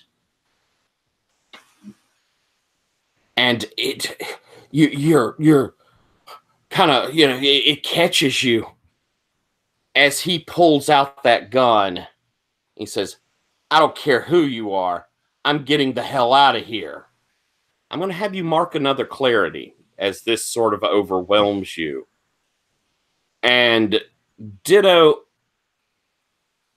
do you intend to follow into the room, or were you staying out in the hall? You don't. I'm not going to. You don't have to decide what's happening right this second. Just which are you choosing? I think I was trying to do this, and I'm keeping an eye out, trying to watch and see if there's anybody that was following or watching that guy, or anybody else in here that we didn't notice that's interested in what's going on. Okay, so if I hear shouting or a gunshot, I'll change that. Right. So you're outside, and so that is, you hear through the door this guy as he said that to Wendy, and he goes, I'll fucking kill you if you don't let me out this door. You hear that shout. So as you reach back and kind of, you said, you'd change that if you heard something like it. Mm-hmm. As you open up the door, you see this scene, and I think it's fair to say that, Wendy, it shows that you are troubled. Yes. I think I am I'm putting my hands over my ears, and I look distressed, and I say, who are you? Why are they in your head? And that's where we're going to cut scene over to the much nicer den of Humorous Pete. Humorous Pete, you're there with Cog. Why don't we have a few moments of you guys, chatting, discussing what's going on. And I'm going to turn off my camera for half a second. I will be able to hear you, but I think I'm going to put on a sweater. So I can hear you. Go ahead. Okay. I think what we see is Pete and Cog are sitting in basically the main area of the den. It's basically what amounts to the couch, chair, and TV room. And Pete's kind of walking Cog through the events of the last couple of weeks, because I imagine since you guys weren't involved in that, you were out doing something else for the court or had some other had some other thing you were working on. So it's kind of walking you through the giant cluster frick that occurred at the end of last month's adventures, and of course he points out that we had a crazy privateer that we had to deal with, and a bunch of drug addicted cops that were apparently involved in all of this.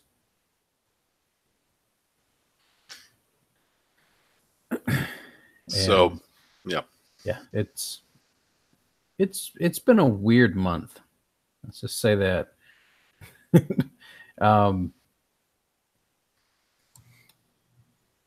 And to top that all off, one of our new lady friends actually had a date. So Nell actually went out on her date with the guy she had met at the Shakespeare in the Park production of Much Ado About Nothing on rollerblades. And from what I've heard, it seemed to go well. So I think Cog takes that in, and he's like, it's best to be able to move on. I think so too, especially when moving on involves some more people like moving out of the den. I've had 3 extra people moving, basically having to live here right now. And we have a pretty large motley, so there's always people moving in and out, but these ladies kind of needed a lot of extra TLC when it came to helping them kind of get acclimated and everything, and it's good to see them getting out and moving around and being able to like cope with this stuff on their own. So that was kind of nice. You should have given them some chores to do. It helps calm the mind and clean the house. Well, the house actually hasn't been bad since Keen took their road trip. Things have actually like stayed in cabinets. I haven't found random liquor bottles or beer cans underneath the furniture. It's been great. It sounds like Dahlia wants to get rid of fruit one drug dealer at a time. Yeah, that seems ineffectual.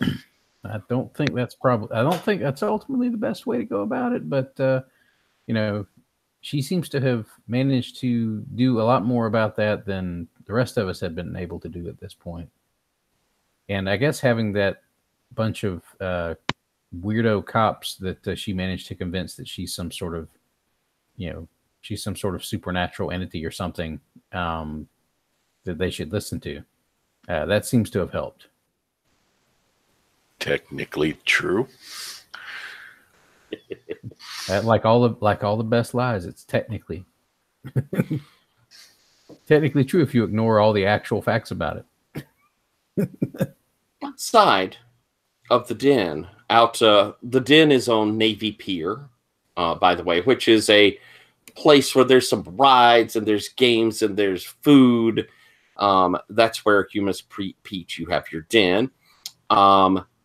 You hear a ruckus. Now, this is fairly early evening. This is 7, 8 o'clock.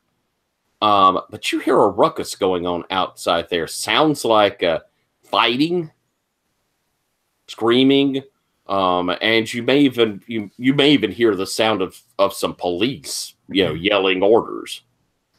Oh hell! Pete gets up and he heads to the window that's toward that area, and he sort of like pops the blinds a little and looks out. What's going on? As you look out there, you see that there is a snow cone salesman. Got the snow cone set up there, and there are like 5 young people in that, late teens, very early 20s who are screaming, and they're like have been throwing stuff at this guy. The cops are there telling him to calm down.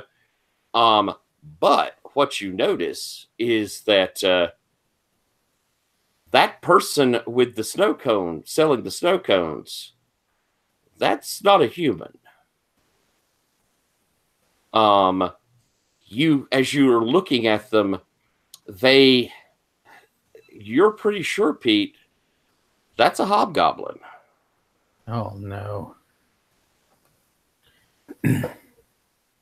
Okay.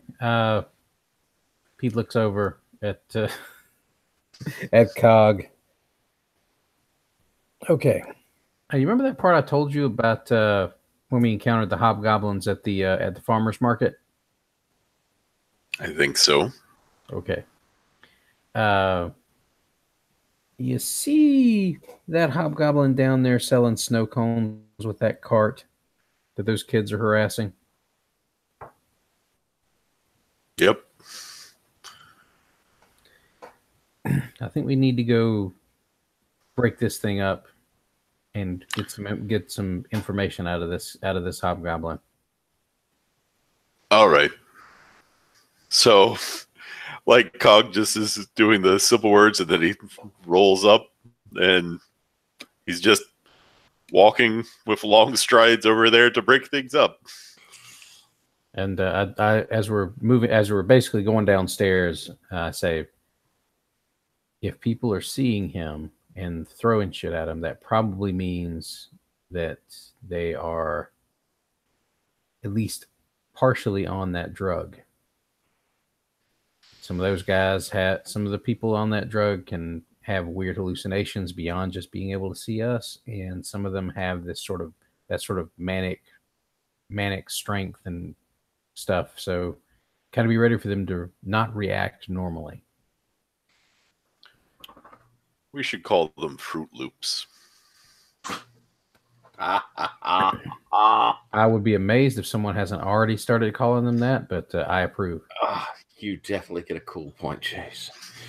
All right. And so as y'all are moving over there to them, and you kind of got this warning in your ear, these could be people who can see your true form.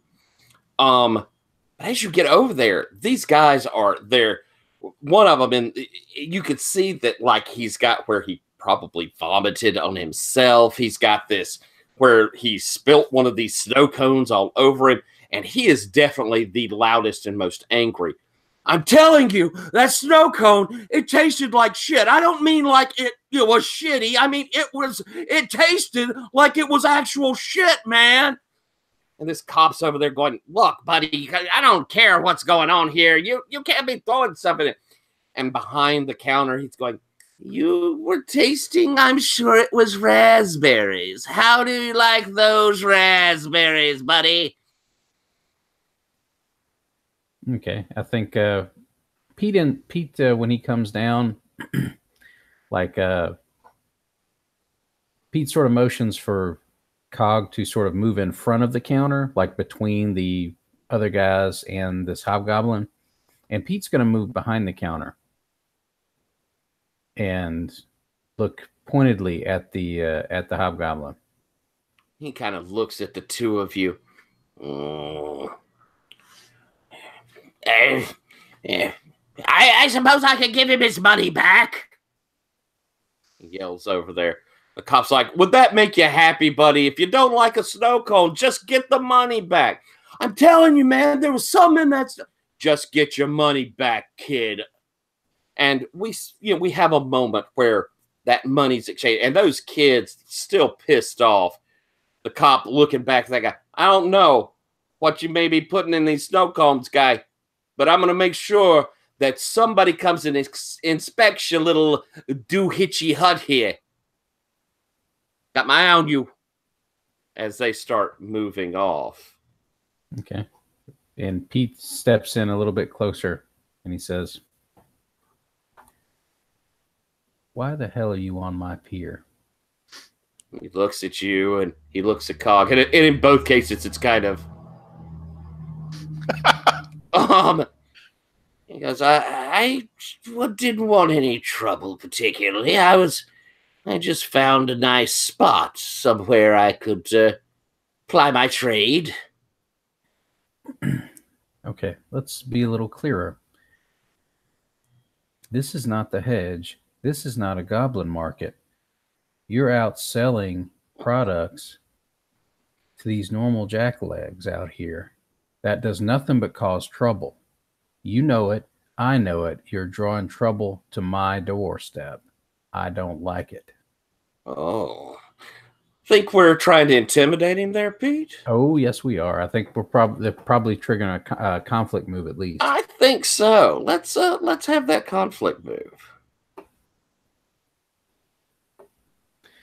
Okay.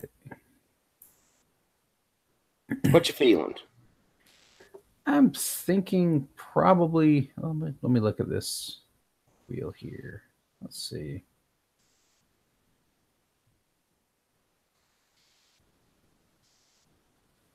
You calm about all this? Are you pissed off? Probably leaning towards anger. I lean on anger a lot, but Pete's probably pretty pissed about this particular issue. Seems appropriate, yeah. And so that's gonna be anger roll. All right, that'll be 6 on the dice plus 2 from anger, so that gives me a total of 8. All right, so you're gonna get to pick 2 off the conflict chart. And I'm guessing you're trying to get information. That's the goal, right? So, and to get him to basically bugger off. Okay. I think what I'm going to do is I want to get what I want, the information about how he's here and why. And number 2, I want to avoid reprisals, harm, or cost. I want him to give me what I want, and then bugger off without trying to cause any more trouble. Gotcha, and get away scot-free from it. Okay. As he looks at the two of you, and you're pretty intimidating, you don't quite understand what's fixing to happen here in Chicago. I won't be the last that comes to sell their wares. You aren't even the first. Someone beat me here. I find that just most disturbing. Come on. It's an odd situation. So what's coming? There's a storm, the cold, and the Queen. Chicago's been marked. We all know it. Chicago's always marked. You can't catch a break in this town. My little snow cones, and he holds it up. They're going to be the least of the frosty treats that are soon on the streets of Chicago. Are you seriously shitting in this snow cone mix, dude?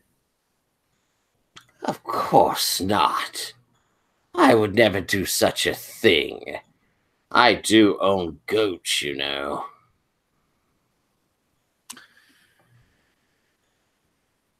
Okay.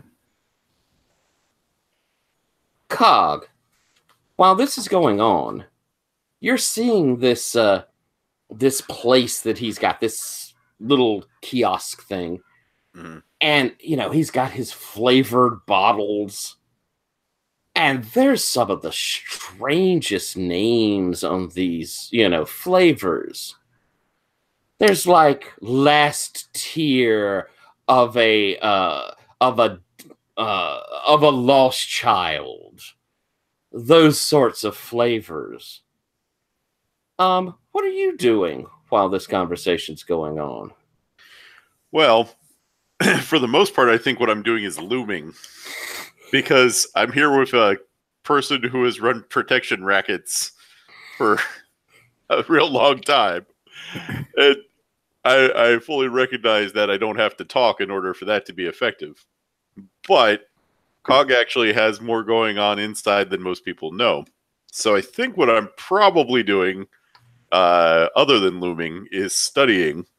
So especially trying to get a sense of how he got through and what's on that stupid card. Excellent. So with study, what are you feeling? You know, where are you hitting on your emotion trend? And I'm going to point out, since it's the first time us rolling it, because I think this is super cool that Lowell did here. What you can do is you can ask a question about a person and, you know, things about, say, this guy. You can ask about a place, like the place here, his kiosk, how he got here, stuff like that. But you can also, the third option is you can establish something yourself. You can tell me what you find. Oh, nice. Yeah, I think that's cool too. So what you feeling? So, by the way, if y'all hear growling, that's not my tummy, it's the dog. You know, I think I'm actually in my calm place right now. Excellent. Like I'm assessing the situation. I'm right there with it. So it's the way to go with it, I think. So we will use with numbers. You got a green and a blue up there already, huh? Now we'll put Hog will be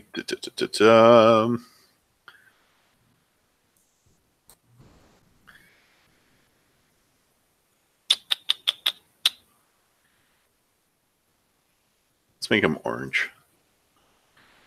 I spent too much time thinking about what that was going to be. Mine's always purple. Yeah. So I rolled very poorly,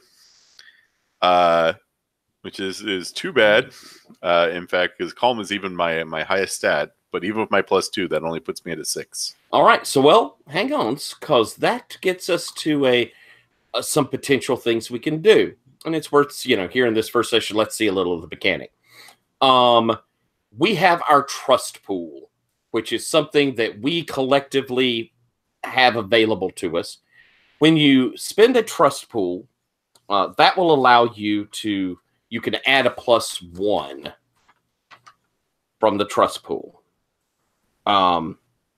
Make sure I'm correct exactly on that. Yes. No. Yes. Sorry. What we can do is we can either have Pete somehow helping you. We pull from that trust pool, and that lets you roll in advantage, meaning you get to roll another die and take the 2 highest. Yep. And that's using our trust pool in a cooperative way. You can also use the trust pool in a selfish way. That's especially a case like if no one's there to help you. You then would get to pull from it and give yourself a bonus, but you'd have to say what you did to somehow screw with the motley, how you somehow broke your trust. But in this case, Pete, do you think there's something that you're doing that can allow that to pull from that trust pool? And since Pete's there, he has a special power that means we start off with 3 in our trust pool to begin with. Nice. Let's see. I think Pete, as Pete is questioning the hobgoblin and leaning in on him and making him babble a little bit, I think he's also distracting the hobgoblin, allowing Cog to get a much closer look at everything around here without the hobgoblin trying to hide or obscure anything. And also maybe the hobgoblin occasionally like babbles out a detail that enlightens whatever Cog's seeing. That sounds like a good use of a trust pool.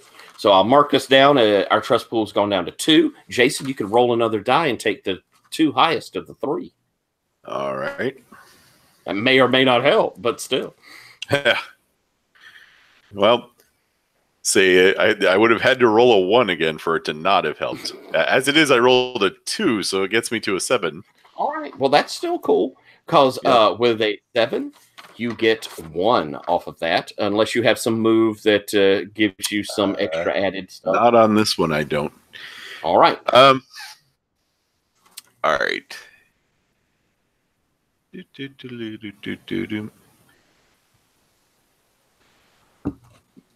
So would you like to ask a question of B, or you want to declare something? That is a good question. So broadly speaking, just because I'm just coming into this, we have questions about how he came through when he's not supposed to be here. Mm-hmm. And he's also made a comment about Chicago being marked and a queen coming through and all this wintry badness. Correct. So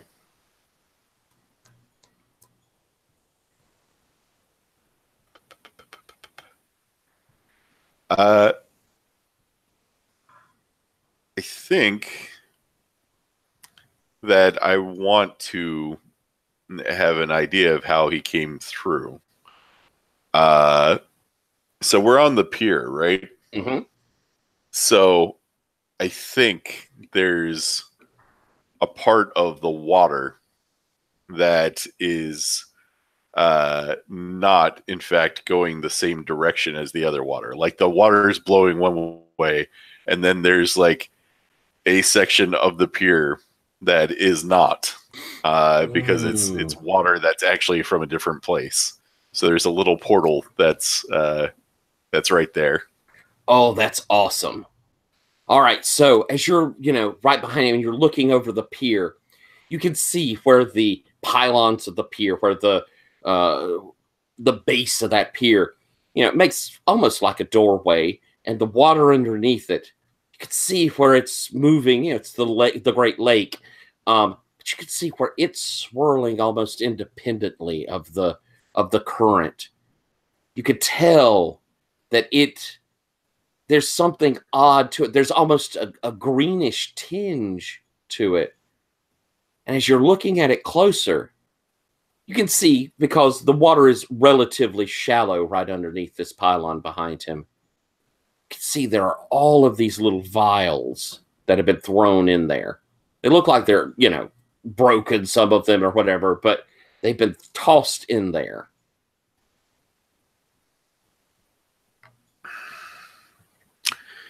All right. So, do I need to mark off a stat or anything with the 7 to 9, or is it just all right? Nope, you're good to go. Sweet. I think that Cog actually just reaches down and into the water to grab one of the things that's in there and pull it back out again. Ooh, I love it. So as you reach in, first off, as soon as your hand reaches into the water, it is cold. Of course, it's December in Chicago. Great Lake is cold. But it is so much colder even than you could have imagined. It is something, it should be frozen. It's that cold. It is overwhelming even to your toughness. I'd like for you to roll me a stay strong. Sure. To continue rolling down in it. What are you feeling for this?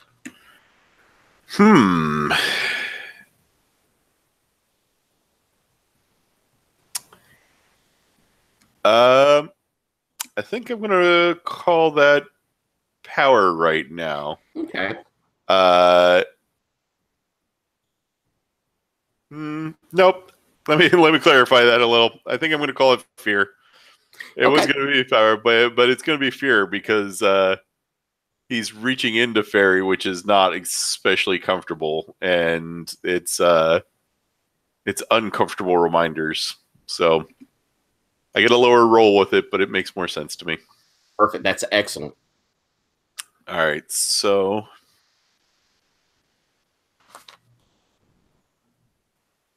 delete that one and re-roll these.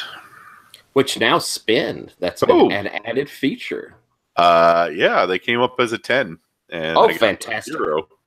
So as you reach in, there's that cold, and there's a part of you that feels like you're having to really reach much further than that surface would seem as your hand collects them, grabs them, and brings them back up. Mm-hmm. You can see imprinted on each of them. There is a symbol, looks a lot like I'm going to say an apple. I always like an apple. That's got lots of connotations. That's imprinted on these little plastic test tube type vials. And you've seen it before. You have motley mates who've shown you the vials the fruit come in.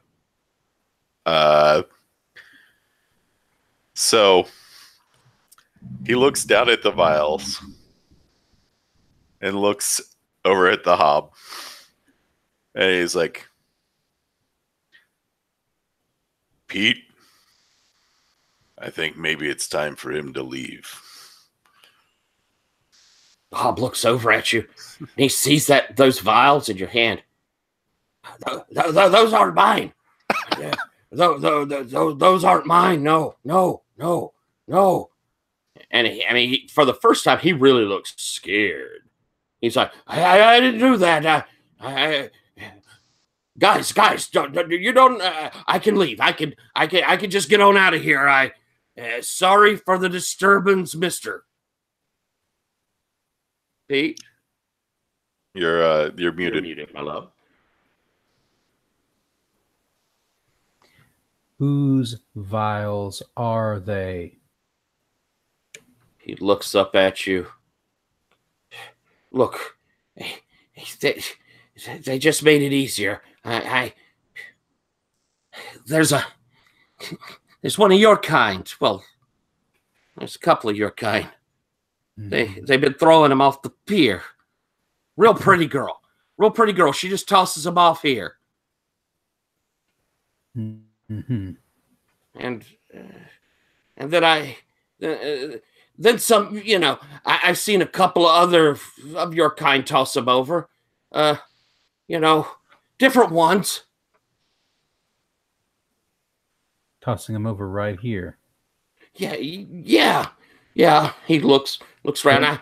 I'm sorry it was so much of a disturbance for you, sir. Yeah, that's good. I appreciate that you understand my distress. I'm going to give you two options. Either you can leave this way, and Pete looks over the side of the pier down to the swirling water, or you can choose a different way. But your different way better be right now. Certainly.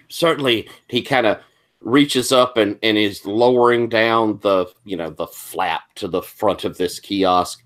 And as he lowers it, he goes, "Look, I'd bundle up or get the hell out of here. She's going to freeze this place, man." I appreciate the warning. And as that door closes and you're watching him as it closes, as soon as that latch hits, he sort of like swirls down the drain at the bottom of it. The bottles behind you do this as they all drop what liquid is in them. The labels change on them as they fill back up. Raspberry, sour apple. And he is gone. I'm going to cut back over to, first off, I have poor Wendy who, why are they there? As Ditto, you've just walked in. So Ditto, what are you doing? Well, there's angry yelling guy with a gun, and Wendy seems overwhelmed, so I'm reaching forward to try and grab them as best as I can, and drag them with me as I reach back with the other hand, and I'm gonna try and open this doorway into the hedge and get out of here. With both of them? With just Wendy or with both of them? Oh, with just Wendy. Just Wendy. Okay. All right. So Wendy, you're in this turmoil. You feel a hand touch you. And I think, we've established you have a sort of unusual physiology. So I think, I think he can touch you. You certainly is able to be a part of like the wind that is you. Do you think you can recognize that it's him? If I'm distressed, then no. Then when you feel this grasp and someone pulling you, what are you doing? So,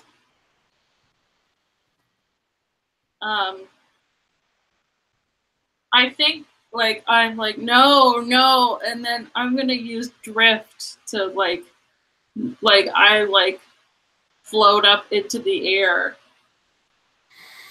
Ooh, all right. So and I think I also like disperse a little bit so that like I turn into like air bouncing around the room, like little wing things. So Ditto, as you're kind of trying to grasp her, or them, they are spreading.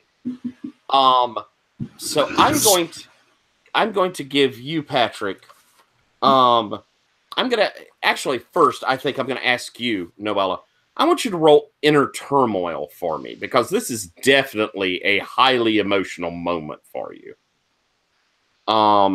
So that is to deal with forceful emotions and turmoil, emotional turmoil and pressure. What are you feeling at the moment?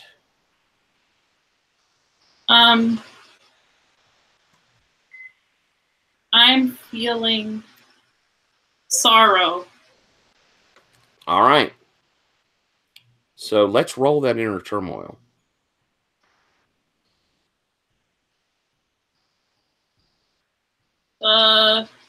Five. 5. All right. So as you're trying to lift up and sort of disperse, it's not going right. Your mind is so scattered. It's almost again like you're losing yourself. You're still hearing the whispers from this guy's mind. You're trying to, and you're having such enormous difficulty that I think Ditto, you're seeing all of these whirlwinds of Wendy. I'm going to give you the opportunity here to roll an escape. And because Wendy is not really fully capable of fighting you coherently, you have that option to take someone with you that can roll from a good escape. So what are you feeling, Ditto?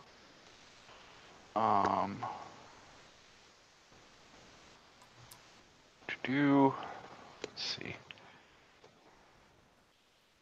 I think fear sounds good. This is going weird and sideways quickly.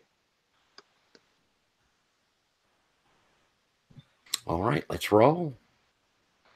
8 + 1 is 9. All right, you're going to choose one. You suffer harm during your escape. You end up in another dangerous situation. You leave something important behind. You owe someone a debt for your escape, or you give in to your base nature and mark clarity. Well, I mean, given that we're running away into the hedge, I think you end up in another dangerous situation. Sounds entirely appropriate. I think it does too. And so as you reach up and you're like trying to corral the wind itself. As you're reaching for Wendy and you're stepping back through that doorway, this guy with the gun has seen this and he's like freaked. He's looking at you and you're another one of them. And as he fires, there is that time stretching as the bullet starts leaving and you move through the doorway out into the hedge. The two of you peering outside there, and it is snowing. The thorns of the hedge are frost rimed. The paths, icy, snow thick, like that. The hedge itself, the leaves are black. But the snow on top of it makes that sort of, that dappled sort of black and white. And the path to either side where you stepped in seems to go on forever. You could lose track of it in the distance, the sameness of it. But as you come in, looking up to the north, maybe, we could say in the hedge, you could see this massive storm. The snow flowing out from it, coming towards you. Inside of the hedge beasts that are here are running past you. You can see little hedge chipmunks in their bright colors flitting by you. Hopping through the brush, you see birds. And one of them, as it goes by, you should run. It's going to get very cold very soon. As it hops past. And up in that cloud, you see this face begin to form. And we're hitting towards our end here. So what I think is I'm going to end us on this little bit, and then we'll do our do our XP, do our end of session, and that'll probably be our session. So if y'all will indulge me, I'm going to give you something here that you can see/listen to. Just feel free, turn off your, make sure you're muted, and you can turn off your camera too if you'd like. It's going to take 3.5 minutes or so, and then we'll come back afterwards. So here it is. Take a watch, and then we'll come back.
And that is the face you see coming through the storm.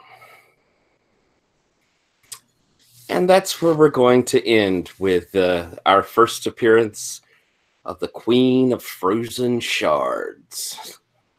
Tyler, that freaked me out a little. Those were terrifying. Like that. Especially when like the blood started coming out of the one in the bottom right-hand corner. Or was it ink? I'm not sure. I think it's ink. I love that it's all a cappella. That's just somebody layering an all a cappella performance. I thought that's pretty cool. But that is the end of our session. And I hope y'all had fun. We did a lot of creation and figuring out the world, but we at least sort of got things going. And next time, moving forward, we're going to hop right into action. Mm-hmm. So hopefully that was enjoyable to everyone. Let's do our end of session. So in the future, what I'm going to do is I'm going to ask you to highlight one of your entanglements, and I will try to work in that entanglement. So it's kind of a flag of something. Hey, I think this is neat. It's something I put my stuff in.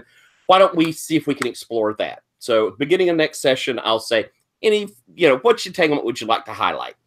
And I'll work on that.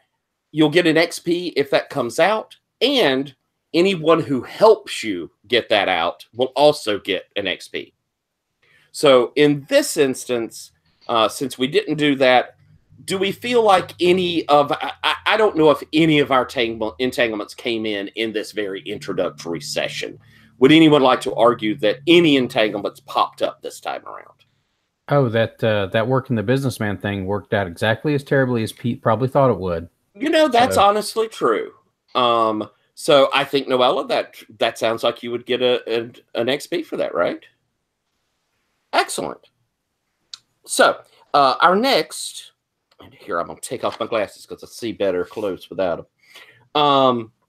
So did you risk, or that's your rival thing. We don't do the rival thing anymore. We'll instead do the entanglement. Did you express your seeming or kith?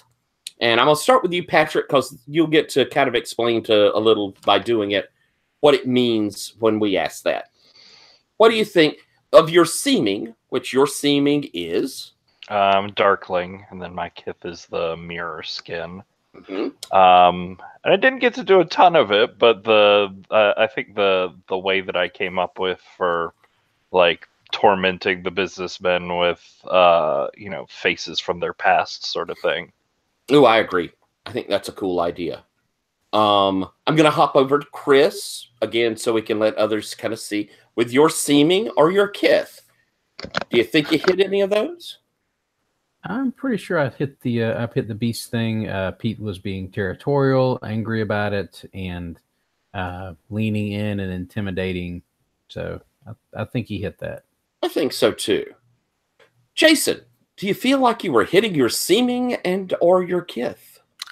I feel like watchman is a term that applies to what I was doing. I think so too. Agreed. And Noella, your seeming or your kith?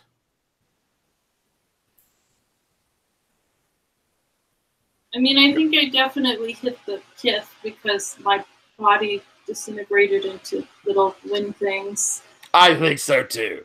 So take an XP there. And on your playbook, you'll see there's a little spot for it. When it hits 5, you'll get an advancement. Did we call out there's XP on a miss with stuff that happened in there? Oh, that is, yeah. I didn't mention that. It is PbtA in the sense that if you had anything you failed at, and I know, Noella, you failed at 2. Yeah, I was going to say at least 1. So that's 2 XP you picked up off of that. Jason, I think we turned yours into a success. Yep. So I don't think we had any other fails. But I should have mentioned that. This is a fail-up system, which is different than Wu Lin. I don't think Lowell did that in Wu Lin. So our next question is, did you express your season? So, Patrick, do you feel like you expressed winter? Sorrow. I don't think so. I don't know if you were really hitting a sorrow in this one. Noella, you're autumn, aren't you? I'm fear. I think I hit it.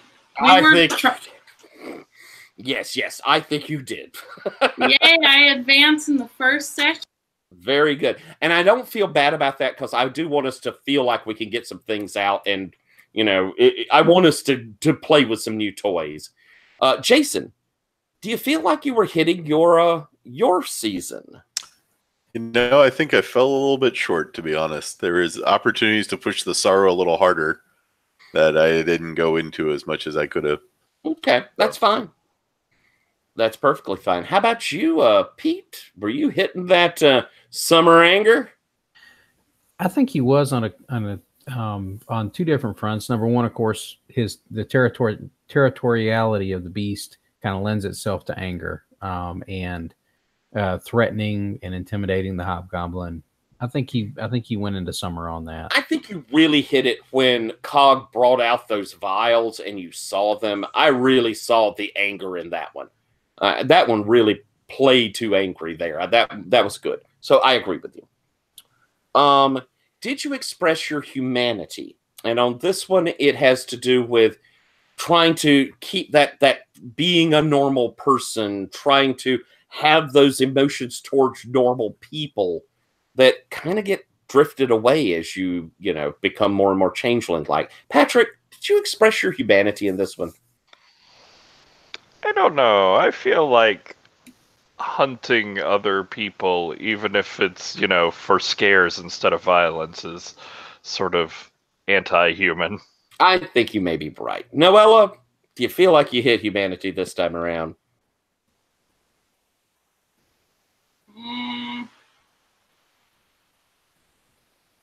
I'm not sure you did on this one. You were very fayish or very changelingy this time around. Cog, how about you? Did you feel like you hit some humanity?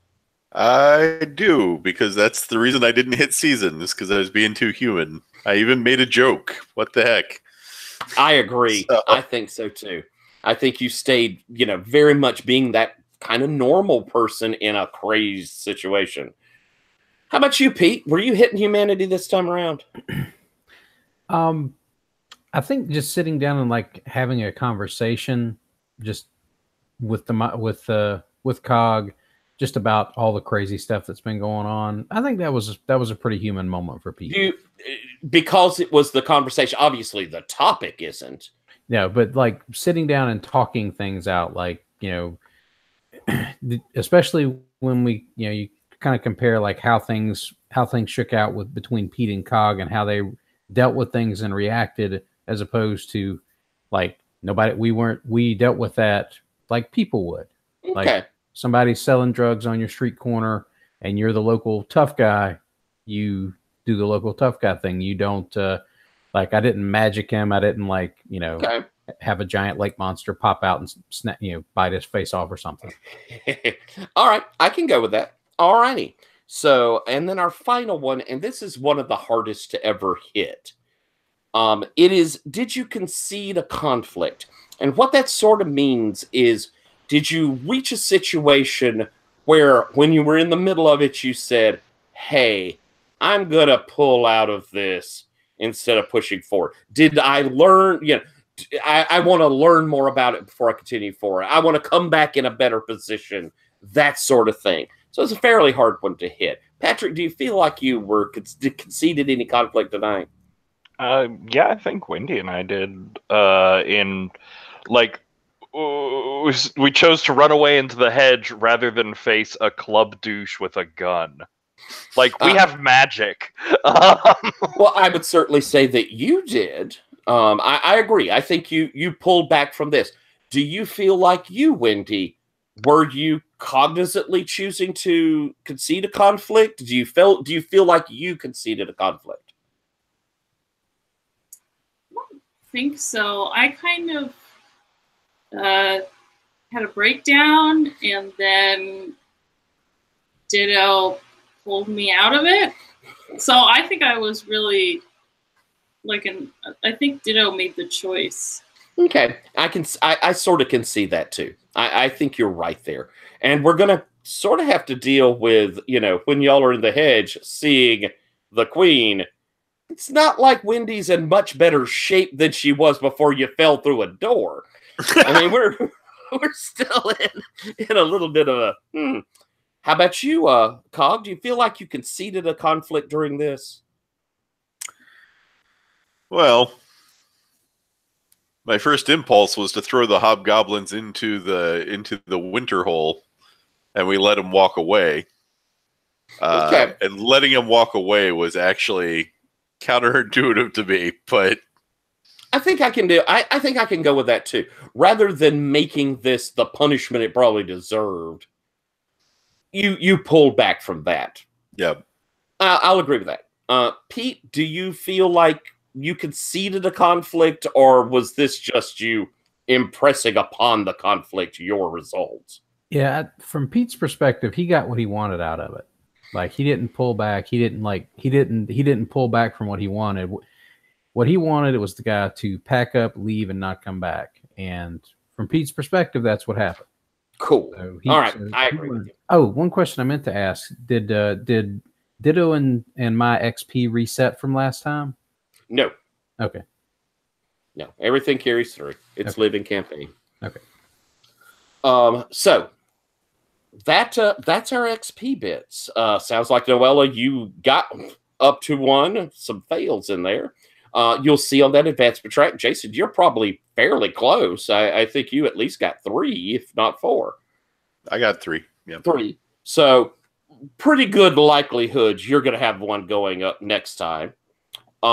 So, and again, I kind of like us being able to play through stuff. I'd like for us to see the toys and be able to do stuff. Those advancements you'll see on the side, they are for playbook moves, seasonal moves, taking up your stats, that sort of thing. They're listed there. Feel free to mark them. And as clarity goes, we can come up with some clarity advancements that'll happen around. I think that Ditto already has at least one. Yes, Ditto's gone a bit nutty here and there. I have 2. You have 2 marked. Ditto's actually already filled up his thing. Oh, that's what you meant. Yes. Oh no. Yeah. That's not good. Yeah, that's where my fate binding ability comes from. So, all right. We are at 7 minutes till. So if folks are willing, real quick, I'm going to do a Stars and Wishes rather than a Roses and Thorns. I kind of like doing those as we're in session. You know, Roses and Thorns I like for the end. But Stars and Wishes are stars are picking somebody. I think the rule is you should only give 1 star if you feel like breaking rules. I mean, rules are for fools. But feel free. But that's telling something that you saw that you really liked from another player, for something I did, something in the system, something you're really liking. Wishes, though, are what I'd kind of like to see going forward. Something you'd like to hit on, something that the system has interested you in, something in our story. And feel free to, you know, say something at me. I wish you would, you know, focus it on this thing or whatever. But that's the way it's set up. So I'm going to start with wishes. And Patrick, I'll start with you. Wishes or stars? Oh, I'm sorry. Yes, let's do stars first. We'll do stars first and end with wishes. I thought all the intertwining of people's durances together was really interesting. Like these sort of memories of people running across each other in the hedge and in really horrible circumstances, and then that playing out here in the real world in the future of that. I thought that was cool. Neat. Yeah, I thought that was cool too. Noella, a star you'd like to give out?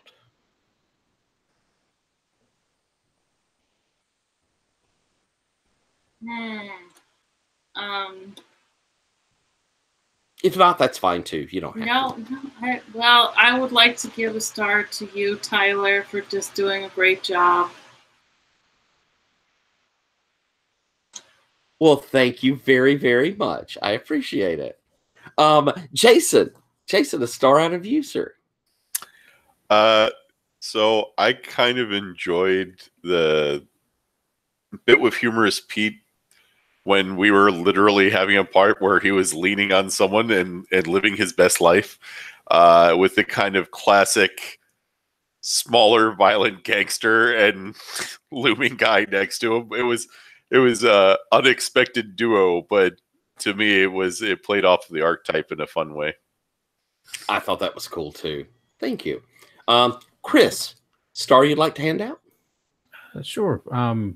I got. I mean, I enjoyed that interaction as well with Cog, and I thought, I felt the ogre in that scene coming off of Cog. Like the mannerisms, the methodical speech. I thought that played perfectly into the character as I had him, as I was holding him in my head. That's how I envisioned that his conversations would go, like a slow, methodical speech.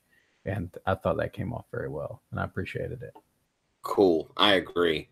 And my star is, I want to, first off, Patrick and Chris, you're first rate. Y'all have leaned so well into this game, and I've appreciated all you do. But I really want to star Jason and Noella for coming in, and y'all hopped right into things. Y'all have brought characters that are fitting exactly perfect into the style of this game, and it was really nice to see y'all bring really strong things right off the bat. So I appreciate that. Big star to y'all. Patrick, wishes for something coming up ahead, something you'd like to see out of the game, that sort of thing.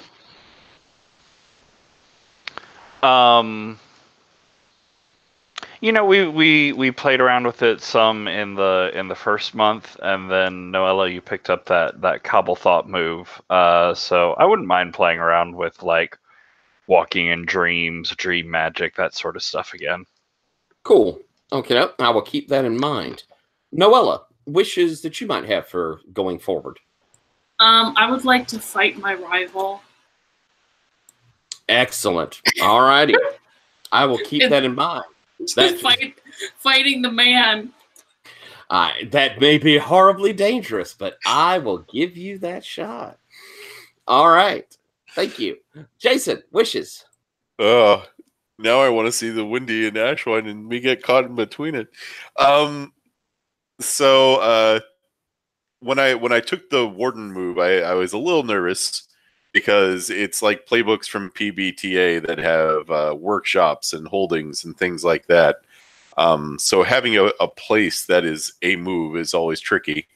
But the trick to it, to me, seems to be managing the kind of play between the incredible insanity of the Fey realm and the mortal realm, and kind of playing in that space. We did that a little bit today because obviously we're in Pete's apartment, and then moving from that into the kind of edge of the extreme. But more of that, I think. Cool. I will certainly work on doing that. Thank you. And Pete, wishes? I think I'd like to kind of work in more of that juicy interpersonal rivalry stuff we've got going around the courts. We've got a couple of members of the Winter Court on there, and of course Pete has some animosity with other members of the Winter Court, and I think I would love to get us into the middle of that, especially since Ashwine is now a centerpiece for some of it. So I think that would be really, really fun. I think so too. Okay, I will keep that in mind, and now that we've established things, I'll have a more coherent concept of where I'm going to arc. So I think we're going to have some fun. I hope that everybody's going to have a good time doing this, and I am certainly delighted to be playing with you all. So for folks at home, this is the first session of Changeling the Lost, the PbtA hack by Lowell Francis. And if you haven't watched my other stuff, well, watch more. Thank you.